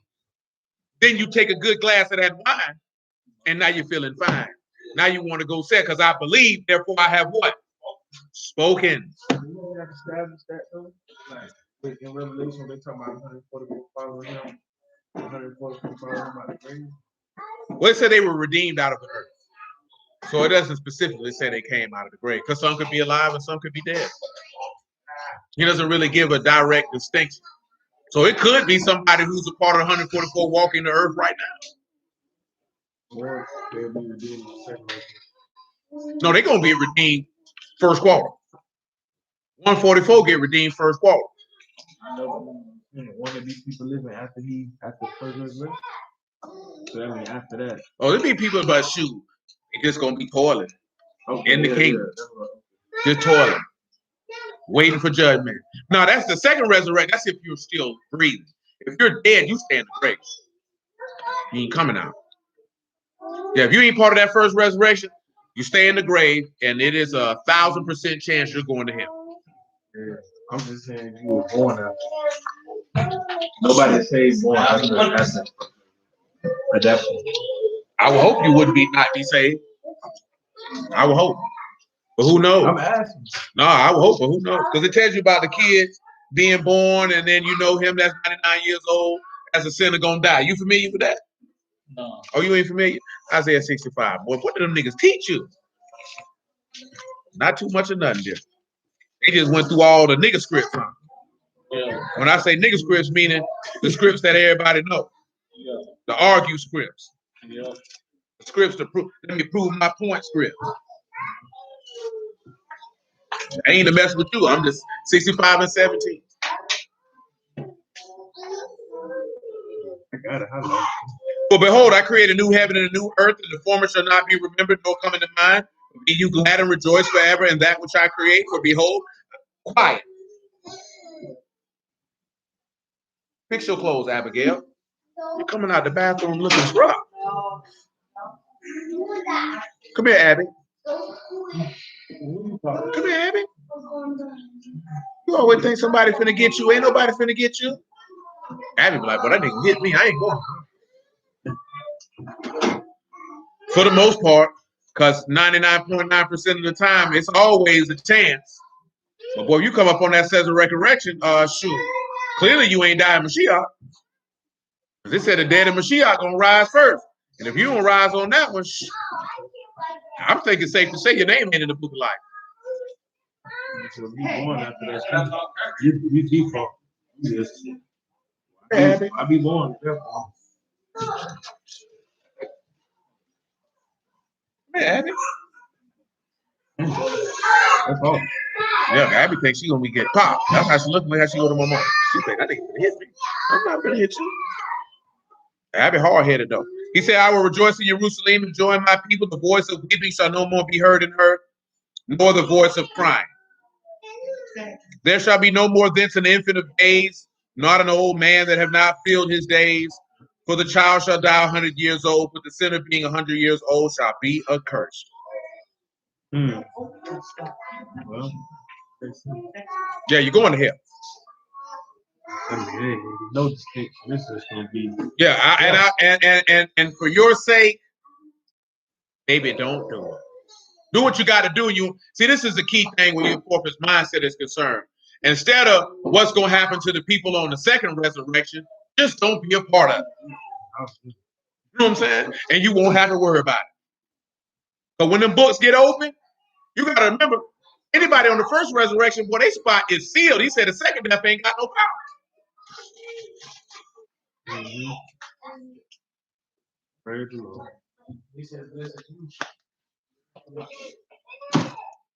See, a lot of brews like to take chances.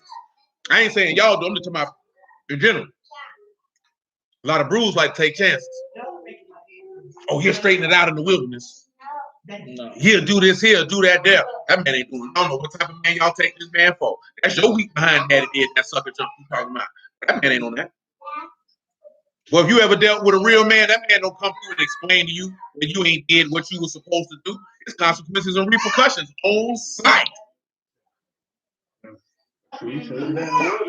Especially if I gave you detailed and explicit instructions before my departure. It's one thing if I ain't say nothing and I came back, okay, I can't really chastise you for that. But if I gave you detailed and explicit instructions before my departure and came back and they had not been fulfilled, I don't want to talk. Well, I forgot who I was. I don't care what you forgot, nigga. You know what I'm talking about? Boy, I said what I said and I expect. But see, again, that's the part. I just was having this conversation, especially with women. That is a very difficult thing for women to handle. A man who wants what he wants, requires what he requires, and if you do not give it, he doesn't care about anything that you have to say about why you didn't get it done. Because the difference between men and women is that men want results. I don't care why you didn't do it. It doesn't matter to me why you didn't do it. The issue is you didn't do it. And you think that you can hit me with a sob story about why you didn't do it. Because if you're in the business world and you don't do your job, guess what happens? You get fired. And they don't want to hear nothing about, well, I was sick yesterday. At the end of the day, I hired you to do a job and I had an expectation of completion and you did not meet it. You're useless to me. See, that hurts a lot of women's feelings because you're not accustomed to that. But daddy, that's my daddy's princess and all that there. Man, bump all that. Daddy princess, daddy's king, all that. Nigga, you better do what I told you to do. It's going to be a problem in this home. You know what I'm talking about? It's going to be a problem in here. Some furniture is going to be moved. Some butts are going to be panned. Some feelings are going to be hurt. Not in a rude and disrespectful way. Because this man going to look at people and tell them what? Depart from me. Work of iniquity. I don't know you. Boy, that's probably the harshest thing anybody ever said to you in your life. That God will look you in your face and say, boy, if you don't get away from me, boy, I don't know you. And you like, boy, I heard about that man my whole life. And he like, boy, I don't know you, cuz. Or what about the other pair of begin? Why is you knocking on my door? Who is you? Stop knocking. I'm going to bed. You're like, but I did that. No, you didn't do nothing because you didn't do what I asked you to do. See, that's hard. You're not used to that. You're not used to that. We don't live in it. Like that article, man, talking about the Chinese said, we got to admit our men more masculine, they feminine. Well, these people know they feminizing people out here, man. You know what I'm talking about? And you got too many simp niggas and panderers out here ready to tell you women whatever you want to hear, keeping niggas emotional and weak. Always talking about we tired of carrying the burden. Oh, you wanted to pick up the ball and be equal, carry it, ho. Go and run through that A gap and go through that defensive tackle. You built like one. Find out. That should be easy for you. See, no, but the all jokes aside, the thing is don't ask or seek responsibilities that you don't actually want. Because a lot of women say they want to preach that word, but then they can't deal with the attacks and the vitriol that's going to come your way. Now you want to bash women and say women, well, baby, if you jump out there and it was solid, baby, you got to take that on the chin. Boy, they call Yahushua son of Belial and Beelzebub, and you ain't see him out there crying. They call me Beelzebub. Sit your funky behind down somewhere. That ain't for you if you crying about it. They call this man the prince of devils. Did he cry about it? They told him he was a blasphemer. Did he say, why y'all keep calling me names? So that in and of itself, if you do something and you complain about what somebody calls you or says about you, then you're not fit to carry that burden. Get out the way. Because guess what? Could you imagine being called a devil and you God? Just sit back and let that just resonate in your mind. You are the living Elohim, the son of the living Elohim at that. You created the very people who calling you the devil. And not only the devil, but the ruler of devils. They told you was a blasphemer, a drunkard, a glutton, and you ain't see this man cry and complain nan time about what they called him. Because that's the difference between the mindset of a man and a woman man, if you will. Because a woman gonna get upset. If y'all women had to be in an arena and people kept calling you names for doing what you're doing, would that bother you? You know what I'm saying? Because you're gonna get so fixated on what they're saying about you that you're gonna forget what you came for. Or you're gonna want to defend yourself. Like, nigga, I ain't no Beelzebub. Nigga, your mama Beelzebub. See, you already done lost. Because the name calling is to get you to respond like that so they can have something to say about you. That's why when he was on the stage a few times, he didn't say nothing. Because remember what the book say? What the book say about answering a fool? I remember. We talked about it before. He said sometimes he say answer not a fool according to his folly, lest you be like him. Then he say answer a fool according to his folly, lest he be wise in his own conceit. Meaning sometimes you got to ask him a question according to his own stupidity.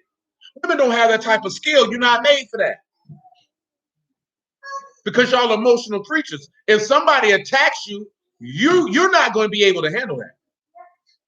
And a lot of men are not raised by men. So if you put yourself in any public arena about any topic, you have to be prepared to be attacked. And most people can't handle it.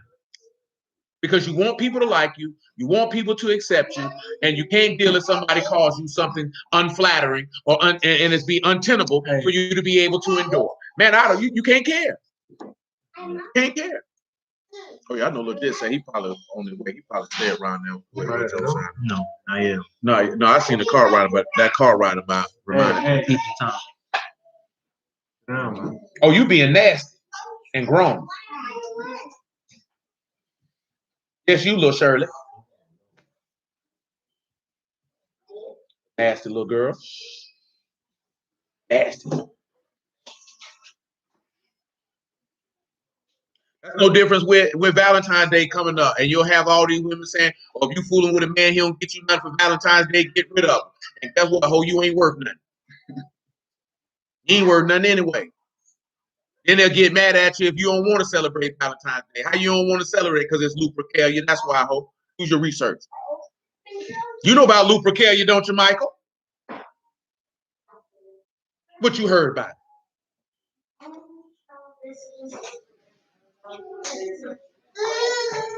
No. I didn't say Valentine's Day. I say what you know about Lupercalia. Yeah. Yeah, I ain't talking about Valentine's. Monica, what you know about Lupercalia? Over there scrolling on Instagram. You don't know. But you ain't never tell about Lupercalia? Nah. You like Valentine's? You used to like Valentine's Day? Yeah. That was your favorite holiday? What was your favorite holiday? You guess Thanksgiving? How you guess your favorite holiday? That means you don't know if you guess it. Yeah, that's it right now. Michael, did you enjoy Valentine's Day? When you had a boo? What's going on here, blood? What's going on? How you doing, sweetie? What about you, Callie? Did you enjoy Valentine's Day? What's up, man? What's up? What'd she say? Oh, when you have a boo?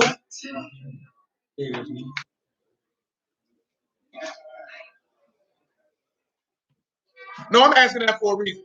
Lupercalia was a festival of orgies. The Lupra is for dogs. But you got a homework assignment. Look up Lupercalia.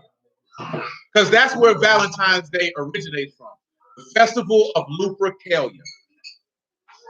I cannot spell it for you. It is L-U-P-R-Calia.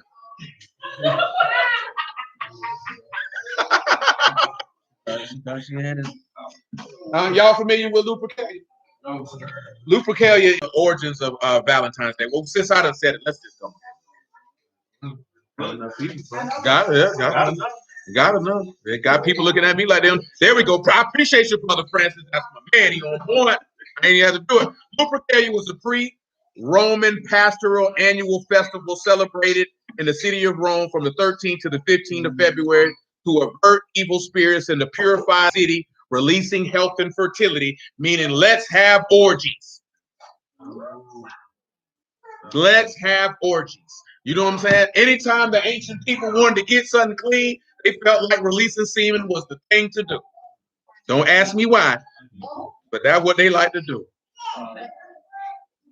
I give you some more information on top of what Brother Francis just gave me right there, man. How is Lupercalia celebrated?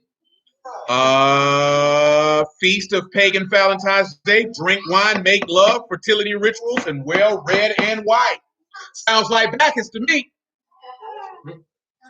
Sounds like y'all familiar with Bacchus, ain't you? Oh boy. Ooh, boy. See, we did a whole thing on out of that. Bacchus is actually mentioned in Peter when he's talking about all that revelry of drinking the wine. Oh yeah, Bacchus. Bacchus is known. Bacchus is Pan, or the Baphomet, the goat god. That's Bacchus. It's all the same God. It's all the same deity. It's never a different God. It's the same God with a different name. You know what I'm saying? Because white people have no culture. So everything that they get is from somebody else. Whether it's the Druids, whether it's the Greeks, whether it's the Romans, whether it's the Scots, whatever deity you got, that deity comes from Egypt and Babylon. Yeah, I mean, they do it a little differently because, you know, everybody got their own level of nastiness. You know what I mean? Grandma, what you want? Grandma, you is not a little baby no more. You are a hefty child. Would you like for me to hold you?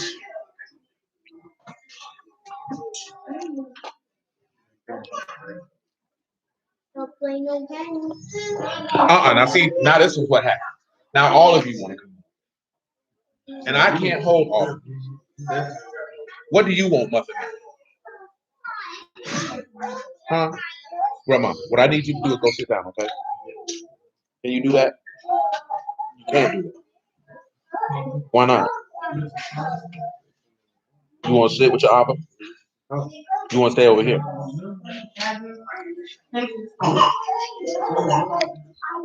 But if I'm not mistaken, yes, Muffin Minutes. So like I said, like and a lot of people, this is the deity known for it. The wolf. The wolf. That's little Lupra. That's lupus, because like I said, the Lupra is wolf.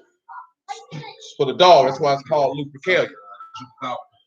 Yeah, they call it the sacrifice of goats and a dog by Luperci, the offering of cakes by the Vestals, fertility rites in which the goat skin-clad Luperci women strike women who wish to conceive. So they would run around the room and slap a hoe who wanted to have a baby. And then somebody else would come slap her with his penis. Cupid.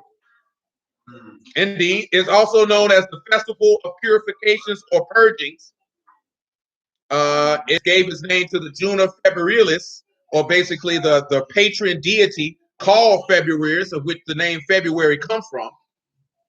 It's an Etruscan word for purging, and they connect the Latin word for fever for the same idea of purification and all this type of stuff. And there it is, the worship of the Lycian Pan, assumed to be the Greek equivalent to Phanos, instituted by Evander. Justin described the cult image of the Lycian god, whom the Greeks called Pan and the Romans called Lupercus, as a nude, save for a goatskin girdle. So basically, then it said it stood as Lupercal, the cave where the tradition held that Romulus and Remus were suckled by a she-wolf. Yeah, Romulus and Remus is the men who founded Rome, and they were said to be raised by a she-wolf. That's got to be the most asinine and retarded thing that you would ever want to hear. But that's what they try to sell us in, and we go for it. And we go for it. Let's look at it. Say the rites that they accomplish. They sacrifice to Jupiter's chief priest, and they would offer salted meal cakes prepared by Vestal virgins. After the blood sacrifice, the foreheads were anointed with blood with the sacrificial knife, and then wiped clean with wool soaked in milk. And after that, they were expected to smile and laugh. After this, they would run naked or near half naked along Palatine boundary in an anti-clockwise direction around the hill. I don't care to read this song. These people are weird. Hey, they in Rome, man. It's Italy, so it might have been a little cooler. I mean, one thing about white folks, cold don't bother them. Don't bother them. They don't mind the cold. But yeah, that's the festival of Lupercalia. That's where Valentine's Day come from. Valentine's Day is really just another day for the indulgence of the narcissistic tendencies of the female gender. You know what I'm talking about? Because contrary to popular belief, because women like to call men narcissists. Women are narcissistic by nature. You know what I'm saying? The narcissistic by nature, especially if you're attractive. Because you've been told your entire life how cute you is, how pretty you is. Don't start getting the shape at an early age. Now you thinking all this male attention you getting is because they really like you. No, baby, they just want your V-box. But you think you special. And then you begin to interact again, just like you were talking about. Your mama's not a good wife. She don't train you how to be a wife. You don't know how to interact with a man. You begin to be entitled and have a greater self view of yourself because you have a vagina, because you think no sex is so good. When really a man will have sex with anyone. They'll have sex with anyone because most men don't have standards because most men are broke. So they can't have sex on a regular basis. Straight up, you got grown men who go tricking on Main Street. There's not an attractive woman been tricking on Main Street since 1975. Have you seen the women on Main Street? Boy, I grew up on Phillips Highway, boy, and I'm like, boy, how you niggas tricking with these? Who's paying for them? Because that's where you should go home and masturbate. Before you get a crack, because this ain't like New York City or Chicago with attractive women on the track. Them crackheads out there. Them bases, man.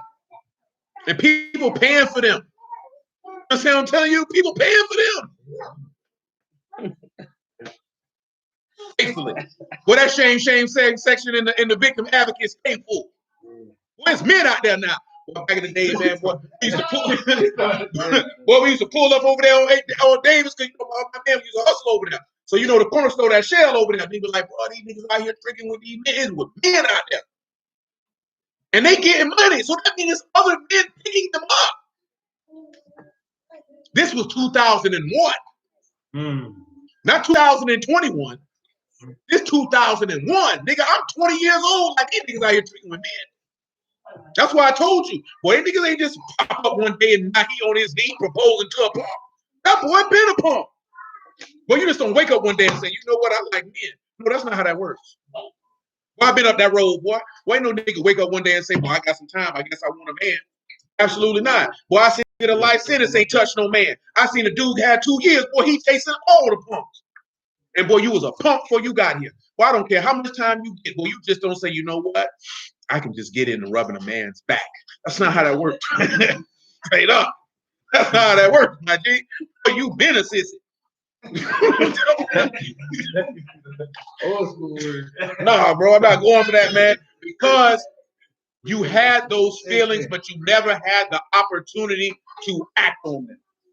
Now you're in an environment where you can act. That's no different than if you have a proclivity to anything, that's why you tell people you not in jail, you in jail. Oh, I ain't gonna go and sell no dope. I ain't gonna get high. It's easy for you to say that. You're locked up. It's no different if you say you in the word. It's easy to say what you're not gonna do until you're in that situation or circumstance. That's why the text tell you don't even go over there. If you know you like women, you don't go to the strip club. You know what you're gonna do. You're gonna drink.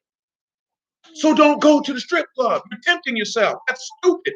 If you know you had a problem smoking weed, then don't go around niggas who's smoking weed. Because guess what might happen? Let me hit that blunt, bro. Now guess what you done? You done relapsed. Now you high and you going back home, Lord help me. I just can't stop smoking. He telling him, because you're an idiot. You keep going over there. Stay home. You know what I'm talking about? Straight up though. Stay home. Stop doing it. You know what I'm saying? And the problem is solved. Like if you're trying to stop selling dope, you gonna hang out with your homeboys and they in the trap. That makes sense, do it. See, brother, like I said, man, let me tell you something, man. I know this because I learned it in prison. Doing crimes is stupid. We done talked about the UCC before. Y'all know about your birth certificate. Michael, you know about your birth certificate? You just hung out with friends, ain't tell you nothing. You know about your birth? Who don't know about their birth certificate and what it's really for? Your birth certificate, if you can actually find it or look at your kid's birth certificate, it's literally on stock paper. It's literally on stock paper. And your birth certificate number is literally traded on the stock exchange. It's a gamble and bet off the money that you're see. They hate all y'all in here who married and y'all don't work. It's them niggas ain't making no money. They'll be like, you know what, we gotta kill them because they don't serve no purpose because we're not getting back the return on our investment. See, when you go to jail, see, I learned this when I went to jail. When they give you that DC number, they're trading that on the stock exchange as well because they have to recoup the money that they believe that you would make. That's why people say you a debt slave and all this other type of stuff because that's maritime law. That's a whole nother situation. But they want you to be indebted to a system so that you will worship the beast when the beast comes because you have so much trust in said system. You know what I'm saying? See, when you separate from the system, not from the system necessary economically, but spiritually and mentally, and be freed in Mashiach, and you're no longer in debt to them, you're free, and they don't have that type of hold on you. What do I mean by being free? Because you will not be inclined to participate in the enticements that they have for you to indulge your flesh to do things that will separate you from your Elohim, because they know what they're enticing you with. See, it's not about the money and it's not about the governmental system.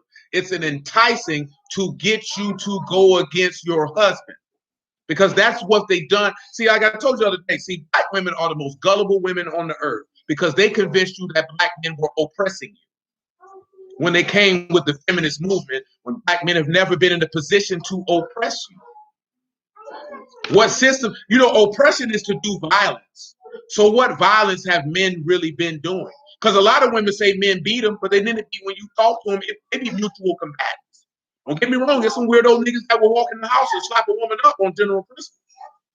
You know what I'm talking about? Like he's a weirdo. That's not cool. That's not what's happening.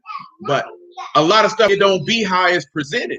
So now you looking at this man, these people have come through and they caused you and separated you from your husband, which in turn has separated you from your God because you desire the financial and physical and fleshly manifestations of reward versus being under his leadership. You don't want it. Because I can come over here to Satan and he'll give me this, this, and this. Remember, Satan is just an adversary. So that means all he does is try to take people and make them opponents. That's all an adversary is, and is an opponent. He wants two people. That's why, what does the text say? Remove get rid of the strife, and the contention will cast out the scorner, and the strife will cease. Because he's seeking to cause people to be against one another. That's why the text tell you all that strife and arguing that's an evil work. Yahuwah is not present. That's the adversary in the midst if you're doing all that fighting, because Yahuwah is not with that. What did we just read last night? To be slow to wrath and slow to anger. Imagine if Yahuwah was swift at being angry as we are. Everybody be dead. You know what I'm saying? See, we don't consider that. Number one, that he's that merciful, that he's not that swift to it. And number two, that you ought to exhibit that. Because you can't say you a God and you fly off the handle every time somebody says or does something that you don't like. Because then he should fly off the handle with you every time you do something that he doesn't like. Do you see the hypocrisy of which we live, and then we seek to get mercy from this man? You know what I'm talking about? But you don't exhibit it, so you don't deserve it. That goes back to the aspect of you weren't trained to know how to live with a man. You weren't trained how to serve your husband. And I say, I'm not talking about just no woman. Men don't know how to serve their husband. So in turn, your wife's not going to know how to serve you because you can't teach her how to serve you because you weren't taught how to serve your husband because she's a reflection of you. You know what I'm saying? Your woman is always a reflection of you. So if you don't like the way that she behaves, the first thing you need to do is look at yourself. Now, if you on point, then that means she trash. Then you got to conduct yourself accordingly. You know what I'm talking about? But if not, if you're not on point, then the issue is you got to tighten up. Where's your faith at? Where's your obedience at? Where is your wisdom and understanding in that? Do you even have some to give her? You don't have nothing to give her, then you can't get upset by that. I just heard a brother say this earlier today. I told you this before. How many times I done told y'all that y'all woman not gonna think like you? Now, let me ask you this question here. Do you think like Yahuwah? And if you don't think like Yahuwah, then how would you be able to think like him? Does he look at you and say, why you don't think like me? Or did he take the time to teach you how to think like him? What did he do? He took the time to teach us how to So then that's what you're supposed to do. Okay, I need you to get that. Can you do that for me, please? Or you're gonna do it anyway? Go sit down. You start that crying.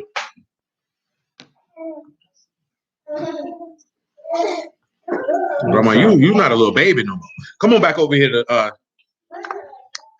Songs of Solomon, chapter 7, verse.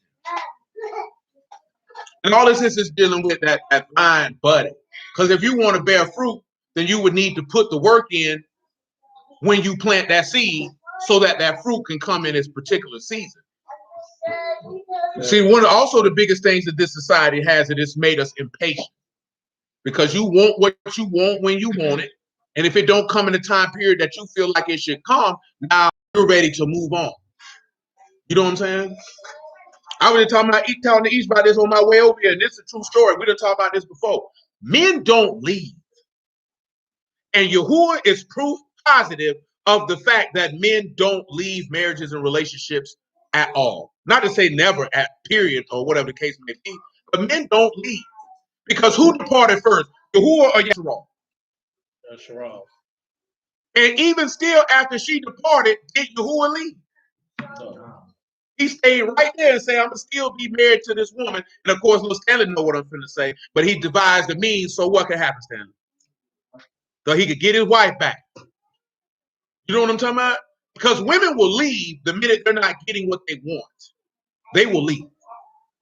You know what I'm saying? Oh, this don't serve me. You don't hear no man say, this situation not serving me. I'm finna leave. Women do that regularly and end up miserable. And look at our people right now. Are we miserable or not? Because you left from this man because you felt like what he gave you wasn't serving you. Now you sitting here looking stupid because everybody looks at you. Now, whether, I don't think it's consciously. Every nation on the earth, though, look at you like you stupid. Because whether they know it or not, they be like, boy, they husband is Yahuwah. And they left their husband to be with us? That whole stupid. See, that's what bum niggas think. When you got a good man and you leave a good man for a bum nigga, the bum nigga sitting here looking at you like, oh, that's a stupid hoe. Don't she know I ain't got nothing going on? Oh, Kira said she said that statement reminded her that when Trey Daddy said when they got married, there wasn't no divorcing. Because men don't invest all that time to say, let's get married to get divorced. Our minds don't work like that. I'm not investing all of that just to say, you know what? I don't like you no more. I'm finna go. Our minds don't work that way. We are long-term thinkers, long-term planners. When we do something, I'm in here for you. Have to be so horrible for a man to say, boy, I'm out. If a man leave you, then just know that you probably are trash. And we know that Yasharal was what? Trash. In comparison to what was expected. You understand what I'm saying? What was required versus what was delivered was trash. You know what I'm talking about? So when you look at the average woman, oh, he don't give me what I want. This, that, and the third. I told you in the past, our people are the only people on this planet that choose somebody from the waist down of what their sexual prowess is, which leaves nothing to legacy of any sort. Has nothing to do with because you really should be picking somebody for the best means of survival and reproduction, not pleasure. See, when I say from the waist down, we're picking for pleasure, not for them strong genes right there. I need to reproduce those. That's how bad it is. I didn't even know people were having sex with each other before they went on dates. That's horrible. You just swiping left. I'm gonna screw him today. That's bad. That's bad. You know what I'm talking about? That means in reality, vagina is worthless. Nigga can get that for anything. You can get it for anything. Well, when I was locked up in Tallahassee, the boy said, "Well, we getting that junk for kicking boxes." I said, "Lord have mercy. Kicking boxes? A 2-piece and a biscuit? That's all it took."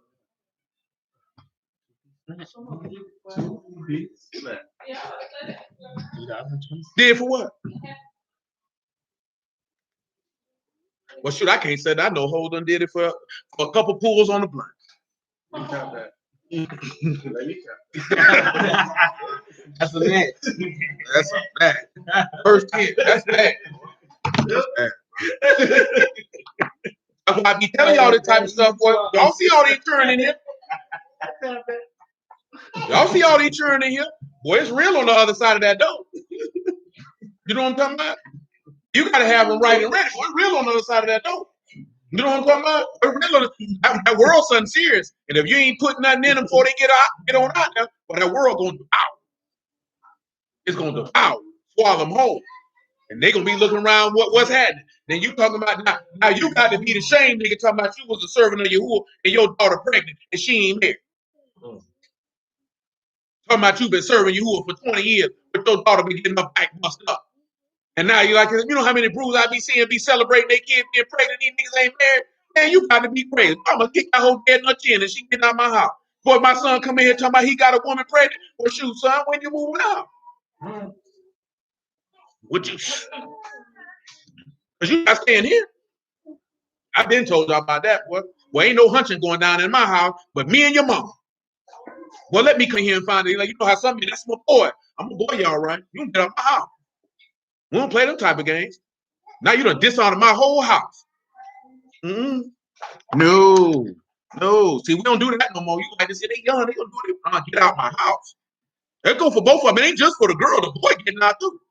Because if you grown enough to screw, you grown enough to pay some bills. Now you around here skeeting on 100-pound sheets. Cause be the fault. Mm-mm. Cause be the fault. You know what I'm talking about? I gotta come in here. We done changed sheets. These sheets defiled because you been in here doing no. Now I'm mentioning that because we were talking about earlier about the 144 being a virgin. So that's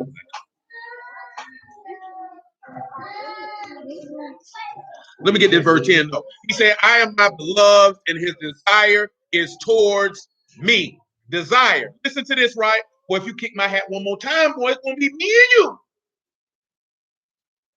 Eugene, since you a big deal. That's what it sure say. The word is teshuka. It is a desiring, longing, or craving. So the desire of the man is towards this woman because she said, I am my beloved's, and his desire is towards me. The Epistle of James, chapter 5.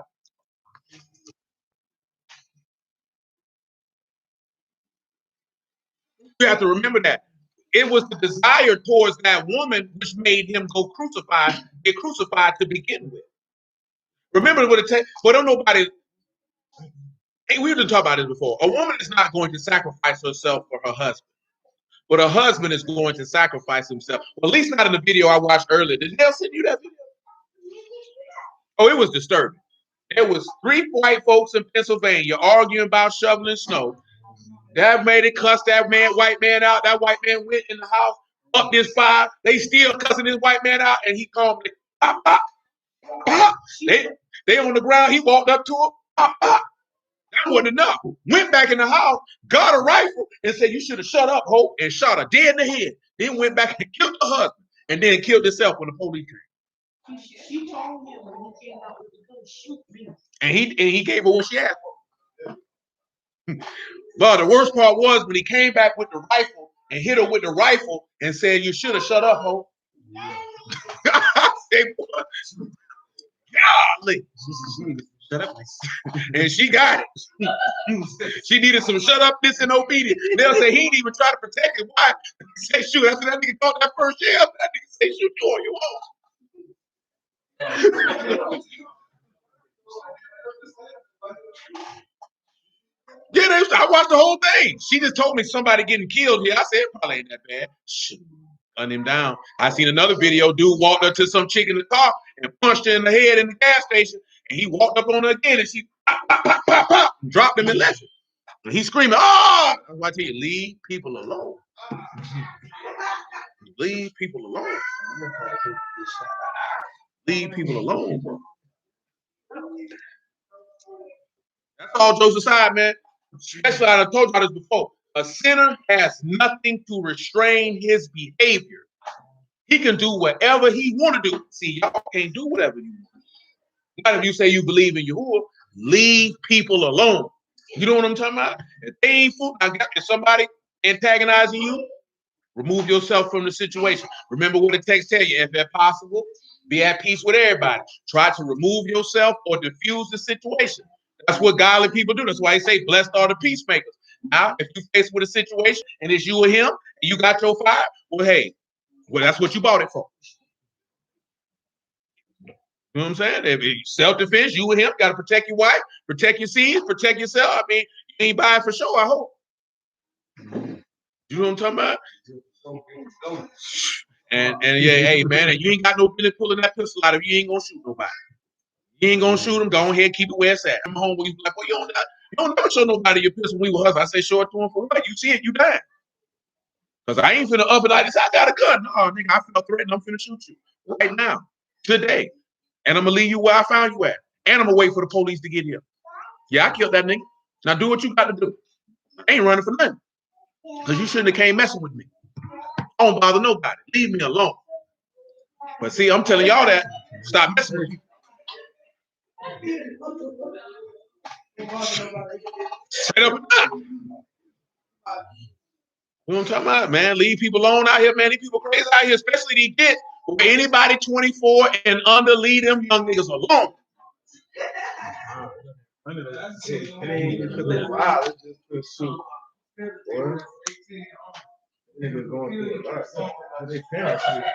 That's real though. That's what they out here doing. Anybody 24 and under, they young. Them niggas look young. Well, leave them niggas alone. But them niggas ain't got no concept of you going to jail. You know what I'm talking about? Huh? You going to jail.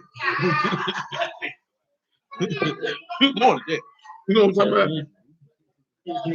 5%, man. Going to jail. So you know if they don't care about going to jail, you know they don't care about going to hell. Leave them people alone, boy. Well, I'm too old, boy. I ain't got time for it. I'm too old for it, boy. I've had my time. I'm good, boy. But I can only go back to prison for the word, or if a nigga fool that woman over there. I'm a kid, I'm gonna go to jail about it. And I'm gonna smile too, singing the whole way down. She better send me some money while I'm there. Well, I kill a nigga for you, I go to jail because you know I'm a fella, I can't have no gun. So if I'm doing them 5 years, my books better be full. She laughing. I have my books right. I'm gonna come around there and kick that nigga dead in the kneecap. Had me have to eat these hot, nasty meals every day. Nigga, I'm doing time for you.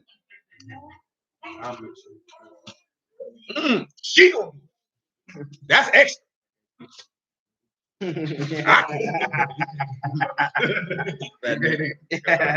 Proceed. 5 and 7. Say, be patient, therefore, brethren, unto the coming of the Lord. Behold, the husbandman wait for the precious fruit of the earth and have long patience for it until he receive the early and latter rain. So he has a craving or desire for his wife. He longs for his wife. Now, some of you are married, you know exactly what he's talking about. If your woman, if you love her like that. See, some women, you don't really crave you. See, the craving is not for you, what's in between your legs. It's just for you. See, if a man really like you, he can spend time with you and not want to have sex with you. See, if a woman really likes you, she wants to have sex with you every time she sees you. You know what I'm saying? See, that's the difference.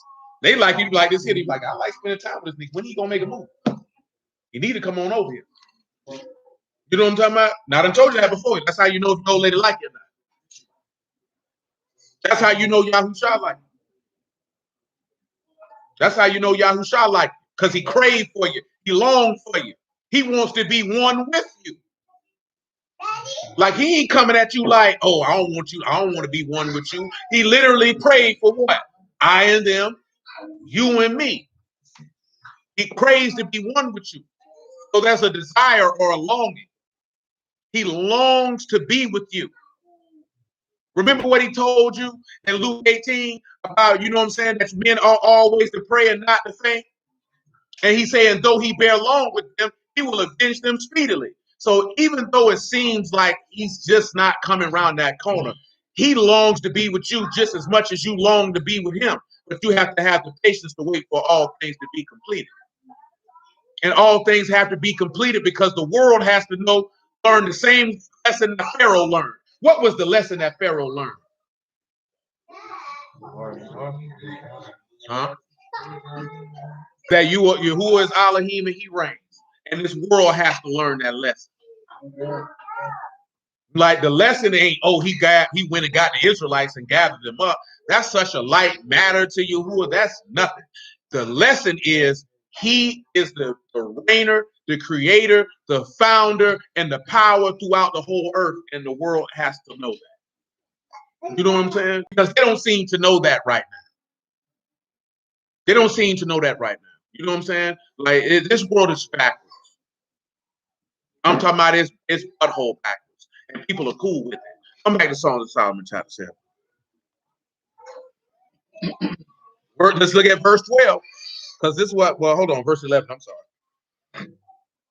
He say, come, my beloved, let us go forth into the field and let us lodge in the villages. What do y'all think that means when he talking about let us go forth into the field so that we can dwell in villages? Eugene. Who are you talking to?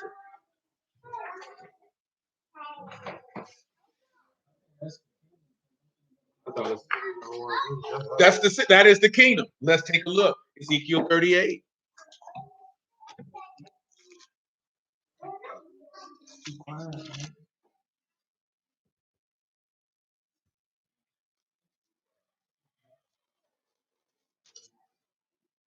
Ezekiel chapter 38.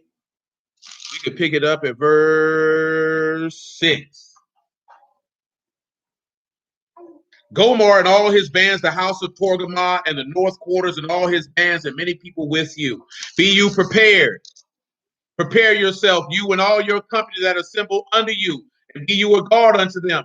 After many days shall you be visited. In the latter year shall you come into the land that is brought back from the sword and is gathered out of many people against the mountains of Yasharal, which have been always waste, but is brought forth out of the nations, and they shall dwell safely, all of them. I want you to know, this is after Yahusha comes.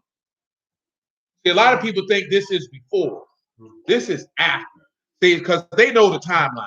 When you look at Ezekiel 37, a lot of people like to say, oh, the valley of dry bones, that's the awakening of Israel as a nation. How can I put this here? Nigga doctrine. That's stupid doctrine. If somebody tells you that, I guarantee you with 100% certainty, they have absolutely no idea what they're talking about. When you look at them words in Hebrew, it literally tells you tendons. Like he's literally showing you the resurrection of the dead. That's what Ezekiel 37 verses 1 to about 11, how that go to valley of dry bones. If you look at it and read it, because what does Yahusha talk about repeatedly during his gospels? You resurrected from the dead, does he not? Did not the apostles talk about that continually? Do we not know in this room that the book of John, chapter 20, verse 9, say, what did the apostles have no knowledge of? That him raising from the dead. They didn't know that the scripture bear witness to that. So if he's talking about resurrecting from the dead, then the script has to do what? Bear witness to that. So when you look at Ezekiel 37, I give you an example. It literally says, I will lay sinews and bring flesh on you and cover you with skin and put breath in you and you shall live. And when you look up those words in Hebrew, it literally means tendons and skin on bones. What happens to your body when you in the grave? You turn into bones. So what you think will happen when you resurrect in the day? You're going to be a skeleton? No, he gonna put skin on you.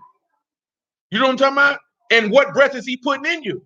Well, the Ruach HaKodesh. That's how did he make Adam alive? He breathed in his nostrils. He breathed in the nostrils, did he not? So what you think that is? That's the resurrection of the dead. So when you get to Ezekiel 38, because the resurrection of the dead happens when what? When the Lord comes. Now Ezekiel 38, you in the land chilling. See, New Jerusalem ain't even came yet. See, when you get to Ezekiel 40, that go to talking about New Jerusalem. See, Ezekiel 38 begin to tell you what's going to happen with Gog and Magog. Then Gog and Magog get killed. This is when Satan is released out of his prison. And then Ezekiel 39 is about cleaning up the earth of all the dead bodies of Gog and Magog, because the Father cannot dwell in an unclean place. And then the Father come down and dwell with you, and then it's a wrap. If you ain't here, you ain't here. You're going to be in the valley of Hinnom, the valley of Jehoshaphat. Tophet, if you will. Tophet, the burning place. Tophet, if you will. And I'm mentioning that because I don't know what you do know, what you don't know. Well, I can tell you this, that this man is very clear and concise on every minute detail. When dudes tell you like you don't know what's gonna happen, they just don't know the word, and that's their cover for not being able to properly explain to you what the word is saying. You know what I'm saying? That man is one thing about it. Yahuwah is a man's man, so that means he is detailed and precise. You know what I'm saying? You know, men don't leave stuff to like dudes tell you, oh, I was trying to straighten it out in the wilderness. He's not. If you ain't got it right when he get here, he gonna kick. Ain't straighten nothing out. Straight something out for what? If I left you apostles, prophets, pastors, and teachers, what is there to straighten out? Right or wrong, what is there to straighten out? Ain't nothing to straighten out. It was I already gave you that. That's a nigga excuse. That's a see, taking you in the wilderness and straightening it out is the Hebrew version of the rapture. You know what I'm saying? You get another chance to correct yourself versus correcting yourself before he arrived. Don't work like that. Don't work like that. What man you ever know operated like that? I gave you instructions. You didn't keep them. I'm going to give you another chance to keep them. It's not happening. But dudes tell you that because they don't know the text. And then they know you don't know it. And then their excuse is we waking up as a nation. He don't care nothing about that. When did he ever say, I'll give you an extra leeway to wake you up as a nation? When did he ever say that? He never said it. That man say, fear my name, believe my word, and be holy. And that's it. And if you don't want to do it, I'll see you on the back end. And I promise you ain't going to like it. You know what I'm talking about? And what is our objective? For you not to even be a part of that. For your dead body to live with his dead, or if you be alive, for you to meet him in the air and forever dwell with him and be hanging in these unwalled villages, doing your thing.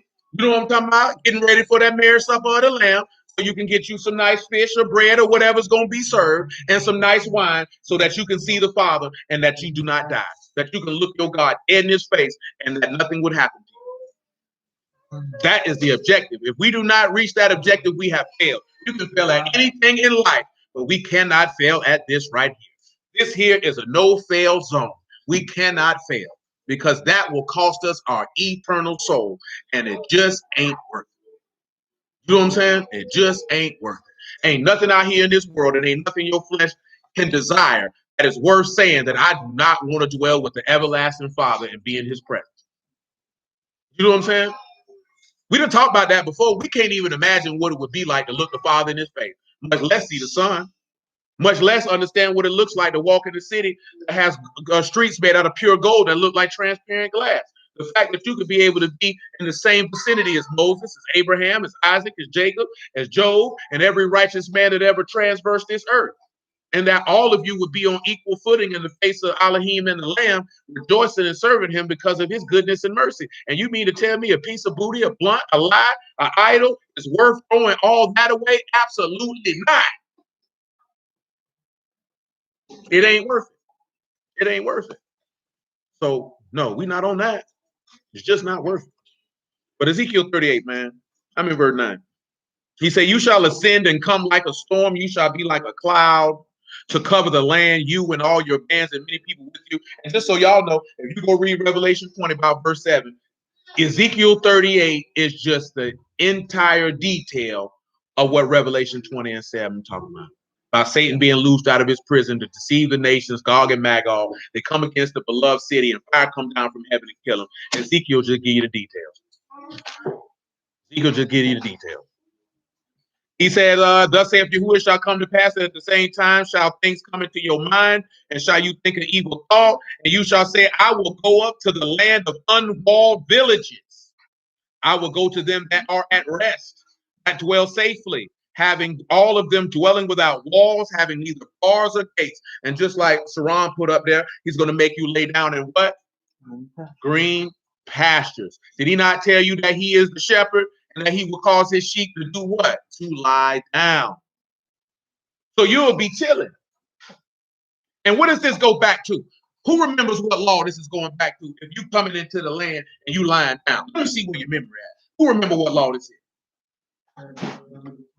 Deuteronomy. What about a Deuteronomy 22? No. Think about it now.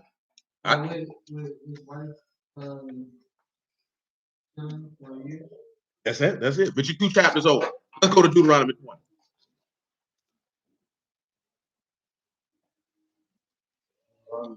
Deuteronomy 20. And it's still going back and looking at seeing when the vine flourished. Because what did he say? Remember the parable of the what? The fig tree, right? When you see this and you know that the vine is tender, then you know what? The fruit comes. And this man is very specific and detailed, man. Just like I told you last night. Y'all remember we talked about that? Can you or can you not tell who's chosen of Yahuwah or not? How can you tell? Why they fruit and what is those fruits determined by? What the word say? How many times y'all done heard somebody, you don't know who's a God or not? Lying to me, Nick. How that even make any sense? So you mean to tell me God's people are clandestine? When he said, let your light do what? So that means you would know who they were. See, we don't know you like this. I remember brother said, you know God's people by wearing fringes. I know what fringes. That don't tell me nothing. It's going to be how you conduct yourself and how you conduct yourself with others. So I can tell you right now, you can't even tell me you're a God, you don't love your wife. Can't even tell me that. If you don't love your wife like that man say to love your wife, you can't tell me you are God. You lying to me. You know what I'm saying? Because he loved his wife in a particular fashion, and he gave you an instruction to love your wife in a particular fashion. So if you don't love your wife in a particular fashion, you're not an Elohim. That's what the book say. I don't know, you're not a God. Oh, you don't nurture her, you don't cherish her, you don't honor her, you ain't willing to die for her, you don't provide and protect for her. That's what you would do for his wife. And you say you of him and you provide none of those things? Oh, nigga, you lying, you trash. Get out my face. I don't believe you. And I don't want to hear no word from you. Yeah. I don't want to hear no word from you if you ain't even got no paperwork on your wife. If you just told me you dropped some meat off and that's your wife, I don't want to hear nothing from you. Nigga, you lying. Because Yahuwah got paperwork on his wife. Matter of fact, then he took a step further and said, I'll put the paperwork in blood, my nigga. So I don't believe you. If you're a woman and you say you godly and you don't respect and honor your husband in all things and serve your husband with delight, you blind to me. I don't believe you. I don't believe you. I don't care what you say. I don't believe you. Because what the things that I just mentioned on both sides of the ledger, they ain't even that difficult. How difficult it is to give respect to your wife. How really is it difficult to cherish your wife? We didn't already talk about this before. Every time she have your child, she could die. She should get respect just off of that. Just off of that. You know what I'm saying? Just off of that. She risks her life every time she has a child. You should give her respect just off of that. Just like every time a bill is paid, you should get respect just off of that. Because guess what? You didn't have to stress your brain by how that rent was going to get paid. You didn't have to stress by how the lights was going to come on. Every time you pop that refrigerator open, that's something there to eat. And if it's not, you can call DoorDash. You can get in the car and say, you know what? I want such and such. You know what I'm talking about? Like, y'all don't even realize, like, the boys, people out there open up that refrigerator and be like, and it still ain't nothing in there. Like something gonna pop up out the blue. Nigga going on their banking app, looking on that, boy, that joint say $2, boy. It's Monday. It's Monday. Boy, ain't nothing hitting that thing till Friday. Unless you got a current card, that's what they say. That's what they say. I don't know nothing about that. I don't fool with all that.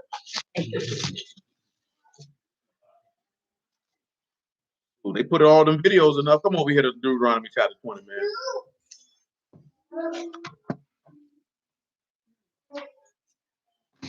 You can pick it up at verse 7. Deuteronomy 20 and 7.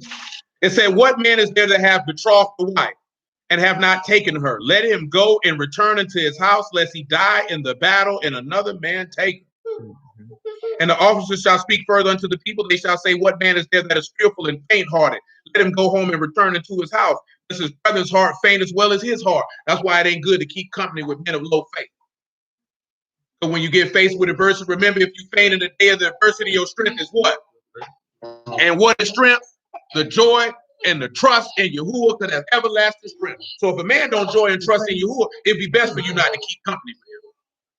So when you get faced with adversity, you're going to faint because he's going to faint. And what is faint? To grow weary. And what did we read last night about what he do for the weary? Say he gives strength unto the weary. Don't fool with it. Excuse me. And it shall be when the officer have made an end of speaking unto the people, they shall make captains of the armies to lead the people. That is not what I wrote. That is a tad bit too much. I might be out in the wrong place. Because I know what I'm looking at. He says he's going to cheer her up.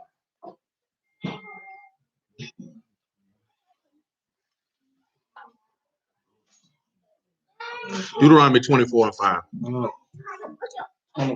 24 and 5. All right. 24 and 5. He said, when a man have taken a new wife, he shall not go out to war, neither shall he be charged with any business, but he shall be free at home 1 year, and shall cheer up his wife if he have taken. Now, we done dealt with this many a time, but it's been a little minute. Now, when you got new, that word is kash, which is the same word that means a new thing, fresh. What does that mean? Romans chapter 7, because we're getting running long time. What did he tell you what happened in Romans chapter 7? He said, if you be married to a man and you be married to another man, what does that make that woman? He said according to the law, because who did Paul say he was talking to? Those who know what? The law. He said, you know full well that was bound to her husband long as he lived. If she be married to another, then she be not an adulteress if he be dead. He said, since Mashiach died, you could be married to another. Meaning you're married back to the same man you were married to before. Because what did he do? He was the son of Elohim and he became man. Therefore, he was put to death in the flesh, resurrected as Elohim again, which allowed you to be married back to the very same man who you had been married to from the jump street. So now that you will not be an adulteress, which allows us to go back to Ezekiel 44, when it says that he must take a virgin or a maiden or a woman who is a widow who had a priest before. Because what does our law say you cannot do? A high priest cannot marry a whore or a divorced woman. See, these are things that dudes don't be talking about when they be reading like this here, man. This one is, y'all don't really know this here, but they know this here. Like, we don't believe in divorce and remarrying because you wouldn't do it. So we don't roll with that. Dudes can do whatever they want to do. But I'm not going to do that. You know what I'm saying? Because I'm looking at what he did. He figured out a way. Of course, we're talking about in the spiritual aspect. In the natural aspect, I know, hey, man, some dude like, boy, I'd rather cut my wrist than to take that whole body. And I understand. You know what I'm talking about? I understand. Don't get it twisted now. I'm just like oblivious to reality and what's going on out here. But I'm just talking about as far as a doctrinal standpoint. But in a natural standpoint, oh, believe you me, I understand. You know what I'm talking about? But when you look at what he did not do that. Because he easily could have cast away Yasharal and got another wife. The same way Adam could have not died with his wife and got another wife. You know what I'm saying? But that's not what Adam did. Of course, that's another conversation of which these people in here are already familiar with. That Adam dying with Eve was symbolic of Yahusha dying with the sins of his wife. You know what I'm saying? You just thinking that's just a random scenario. Adam is symbolic of Yahusha. So if Adam died with his wife in her sin, then what you think the Lord gonna do? He's gonna do the same thing. You know what I'm saying? But again, that's another conversation for another day. So when you're looking at this here, right? You're looking at something that's new and refreshed. And what does Paul write? Telling you to be renewed in the ruach of your mind and be made in the image of him who created you in true kadoshness and righteousness. Yahusha told you that you can't put old wine and new bottles. Ezekiel speaking by the mouth of Yahushua, speaking by the mouth of Yahuwah told you what, make you a new heart and a new ruach. So you're going to be a new thing, or as Paul stated, all those that are in Mashiach are a new creature, because you're supposed to be what? Born again. See, you'll have nigga tell you you won't be born again to the resurrection of the dead. But that is absolutely untrue. Being born again has nothing about being born again with your body. It's being born again with the new mind, being born of incorruptible seed versus corruptible seed.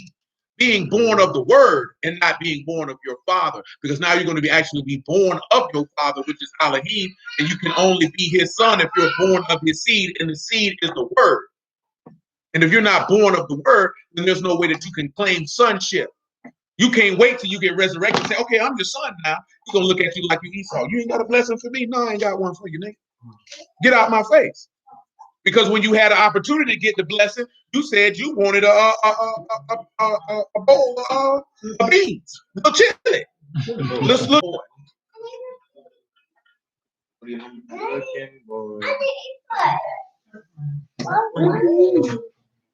Now, when you look at this here, right? Charge a var, that is to pass through or to cause to pass. You know what I'm saying? So you're not going to cause to be passing over any business. Business is the bar. So that's any word or and that one that's not word is business, is your occupation. So you ain't got to do no work. And you're going to be free for a year at home to cheer her up. And cheer her up is a mock, and that is to rejoice and to be glad. And because we're about to get ready to wrap this up. And you know what I like to read when we talk about getting cheered up. So come on over here to Jeremiah 33, if you would.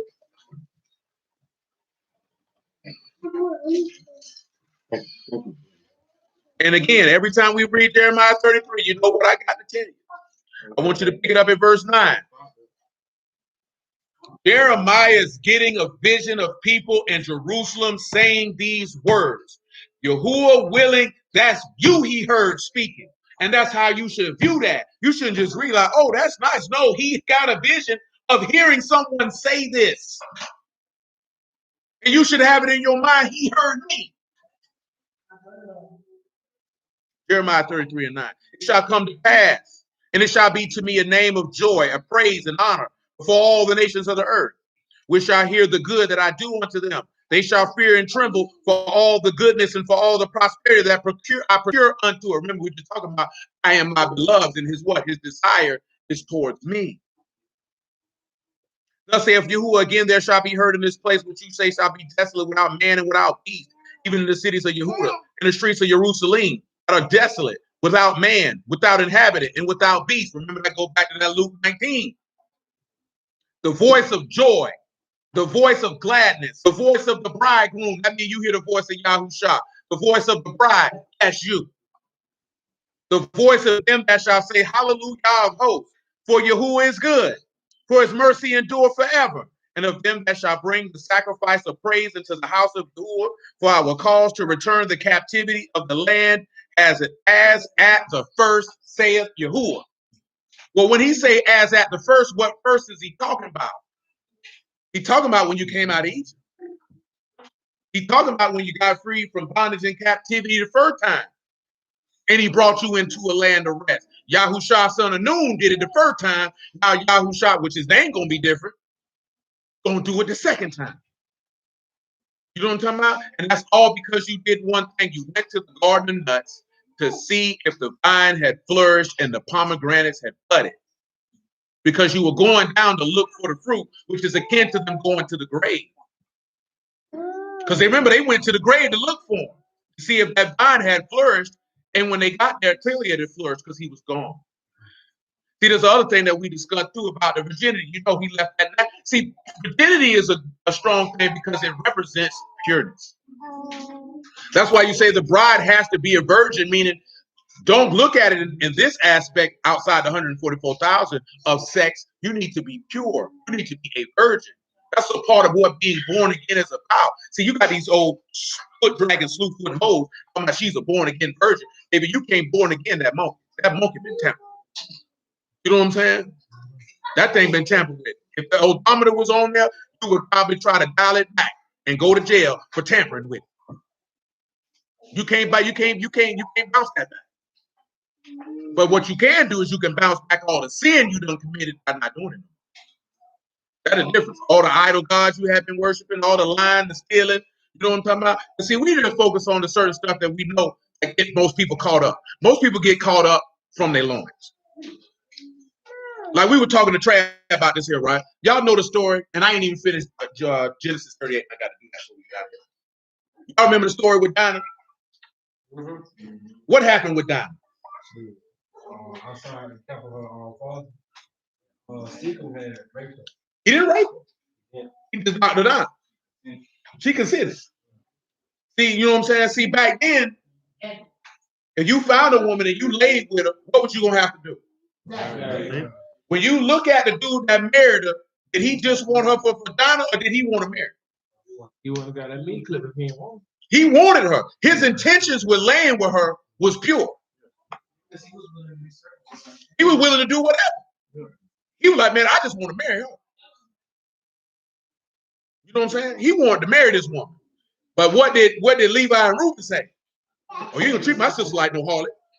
And killed them. But what did Jacob tell them not to do? Don't go around there messing with the people because Jacob looking like, oh, they're gonna come go to war with us. But I'm using that as an example of the same thing with Amalek when he grabbed Sarah. His intentions was pure. There was no foul intentions in his heart on what he was doing. But you will say, I'm gonna keep you back. So when you look at the other dude, you will say, you know what, hey, buddy, you gotta go. At the end of the day, you got to go. Your intentions might have been pure, but you purely finna die today. You know what I'm talking about? Let's go to Genesis 38.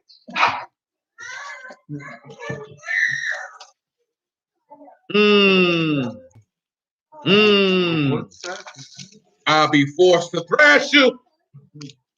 Don't get thrashed no more. Oh, that's a little Mike. Get him right. I definitely walked away from this one here. That's because remember what we were talking about. Women be covering her face back then, and they thought you was a whore. Because upright women let their face be shown. Ain't the same face. Look at me, baby. I don't drink. Same face. I'm upright woman. The sad part is these women don't even hide their face no more. While listening to a dude left his old lady because she did the silhouette challenge, he said, clearly, hold you from the street. And they say, you know what? He said, you better well get on OnlyFans, baby. We can get you this money. And she hung up on him and she called the show to talk about it. And women like this say, how can you do women like that? You don't know man want his woman around here dancing around naked for other men to look at. Well, I seen a nigga with his wife doing a busted challenge. I said that nigga ought to have his throat cut. He talking about, here go your knee brace. He's standing off in the side. You better be pimping that hoe in. If you're gonna have your woman around here showing her wares in the public arena, you sure better be pimping. Because if you not, you's a sucker and a fool. You know what I'm talking about? That's even if you ain't in the word, man. Your woman ain't got that's disrespect. And that's your wife. You ain't got no wife. This nigga said, that's my baby. Who your baby? Car your baby? You ain't got no wife. It's where? It's where? It's where? Oh. 38 and 16. He turned unto her by the way and said, go, I pray you, let me come in unto you, for he knew not that she was his daughter-in-law. And she said, what will you give me that you may come in unto me? He said, I will send you a kid from the flock. And that's a what? A he-goat, right? He said he'll send a what? What did the father send? He said, what will you give me for a pledge till you send it? Well, let's see what pledge is, because we talked about pledge like last night. You like pledge, don't you? You like lemon pledge, right? You looking like never cleaned my kitchen. I say you like lemon pledge. Oh, yeah.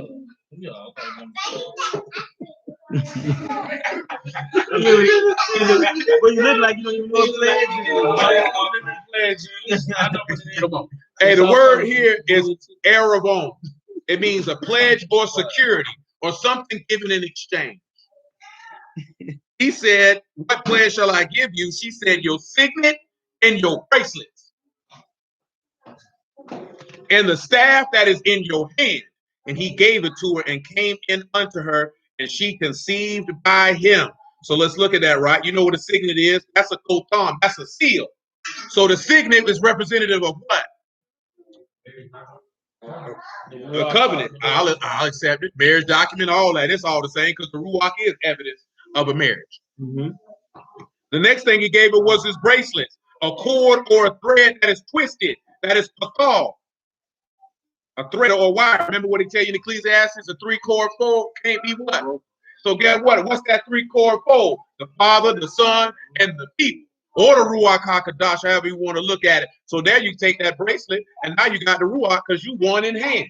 Mm-hmm. You one in one. And now you got staff, and that's self-explanatory. That's Matei. That's that staff or that branch, or that's that rulership. So what did he pledge her? He pledged a covenant, he pledged her the Ruach, and he pledged her rulership. He said, now let me become one with you, and they conceived, and that conceiving is you. Harlot. From a harlot, because guess what Yasharal was? A whore. We just read it in Ezekiel 16 last night, didn't we? Talk to me then. Hold on, right? And she arose and went away and laid by her veil from her and put on the garments of her what? What was Yasharal? That veil of the temple. The veil of the temple getting put away. It split it in half, didn't it? And opened up a what? A new what? But who was supposed to have her kids? His sons. But who ended up doing it? Judah did.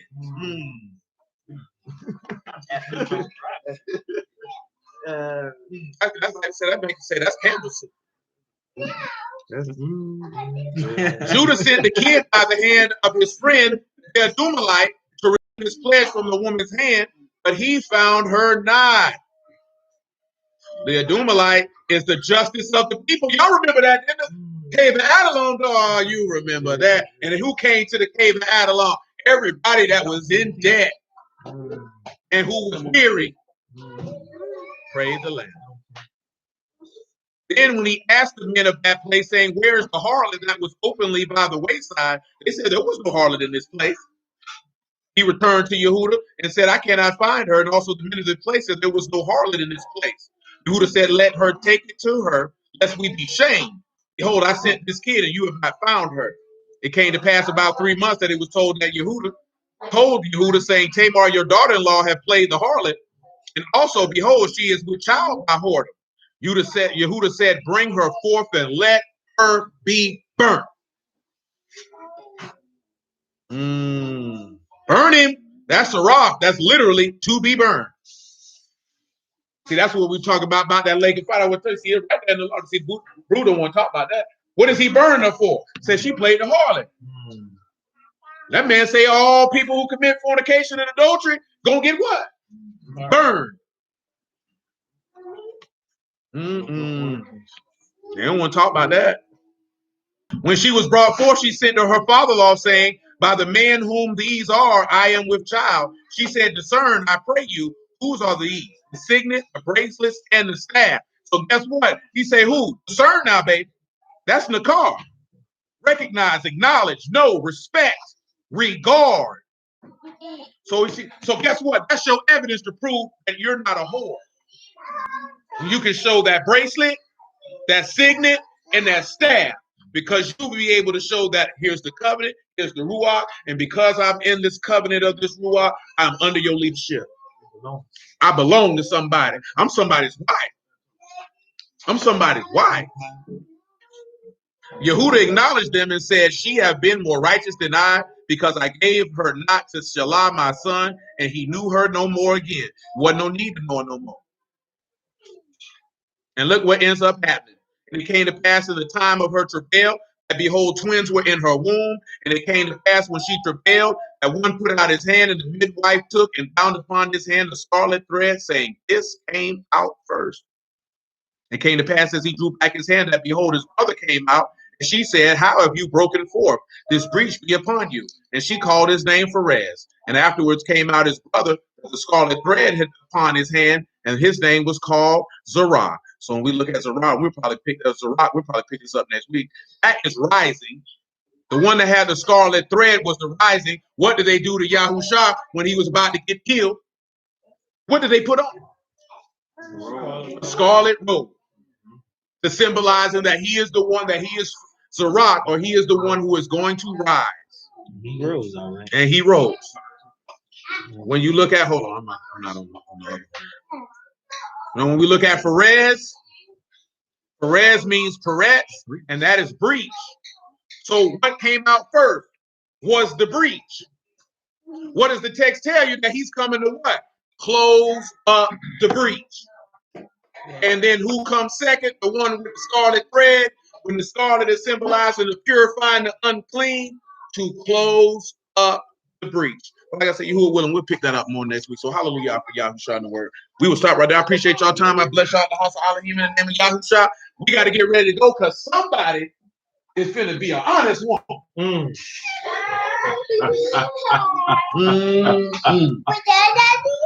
So praise the Lord. If y'all want to give me the congratulations to the Mr.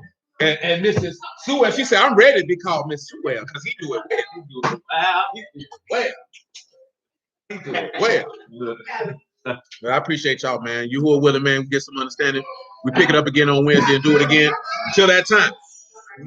Kira says, congratulations. Stay hydrated, brother. She put her white girl voice on. Thank you. Sean and his wife say congratulations. And Jessica say that as well. Sharon as well. And Brother Francis as well. There they go. Don't talk. Yeah. Every night. This boy. Uh-oh. It's a tornado warning out here, so y'all could have a good talk. Tornado warning.